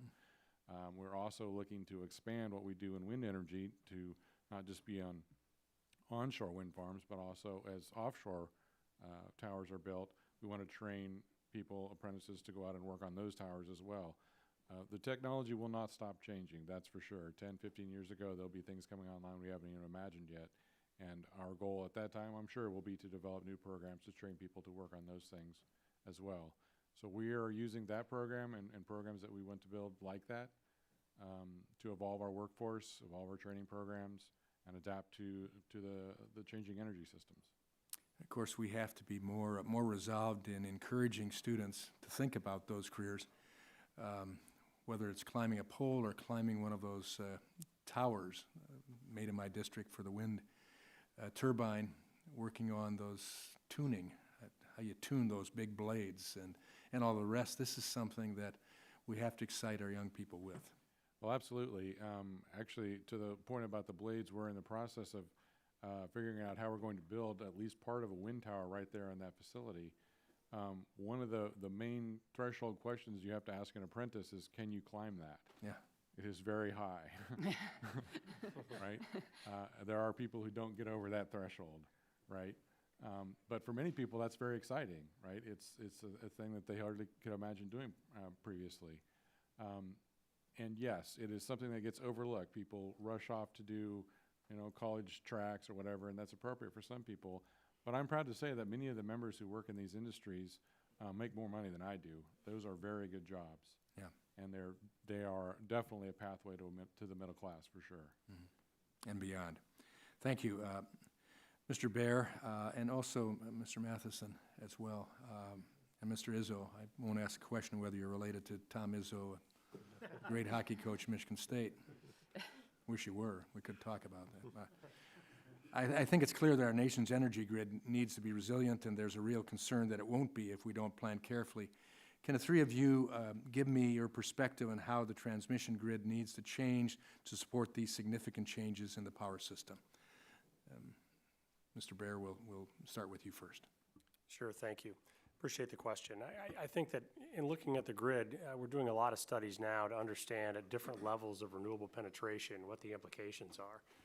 And it comes from a couple different dimensions. One, what do we need from a resource standpoint on the grid to make sure that we can maintain reliability in terms of attributes, flexibility, for example, frequency balancing, stability balancing, those kinds of things. We're also trying to understand what we need to price those mechanisms so that they're rewarded appropriately.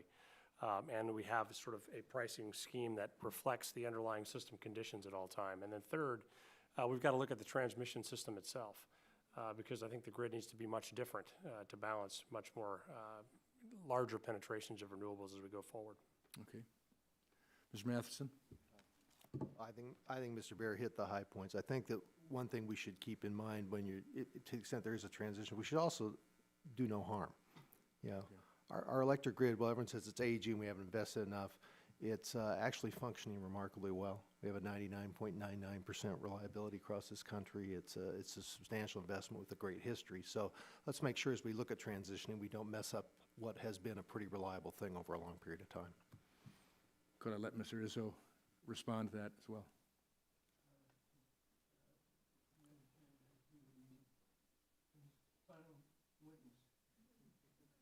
So I would echo those comments. The regional transmission organizations, whether it's MISO or PJM, do a fine job of modeling for 15-year periods in advance the reliability of the grid.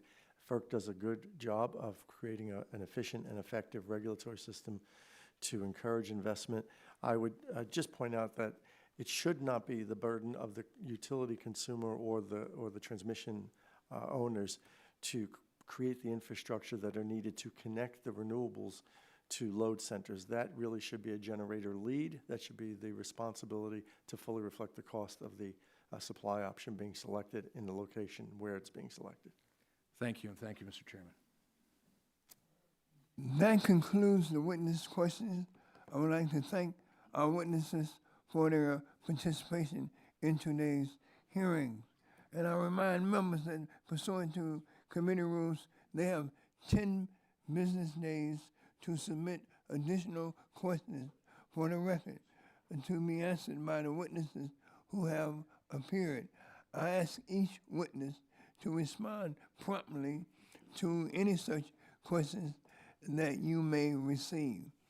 The chair now asks for unanimous consent to enter into the records the charts and the submissions by my colleague from West Virginia, Mr.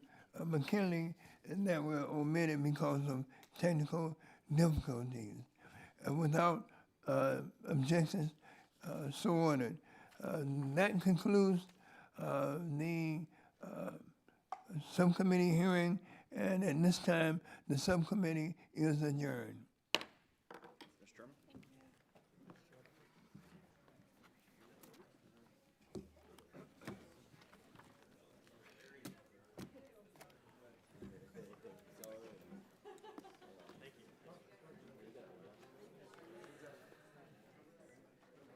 Oh, it's almost 1:30.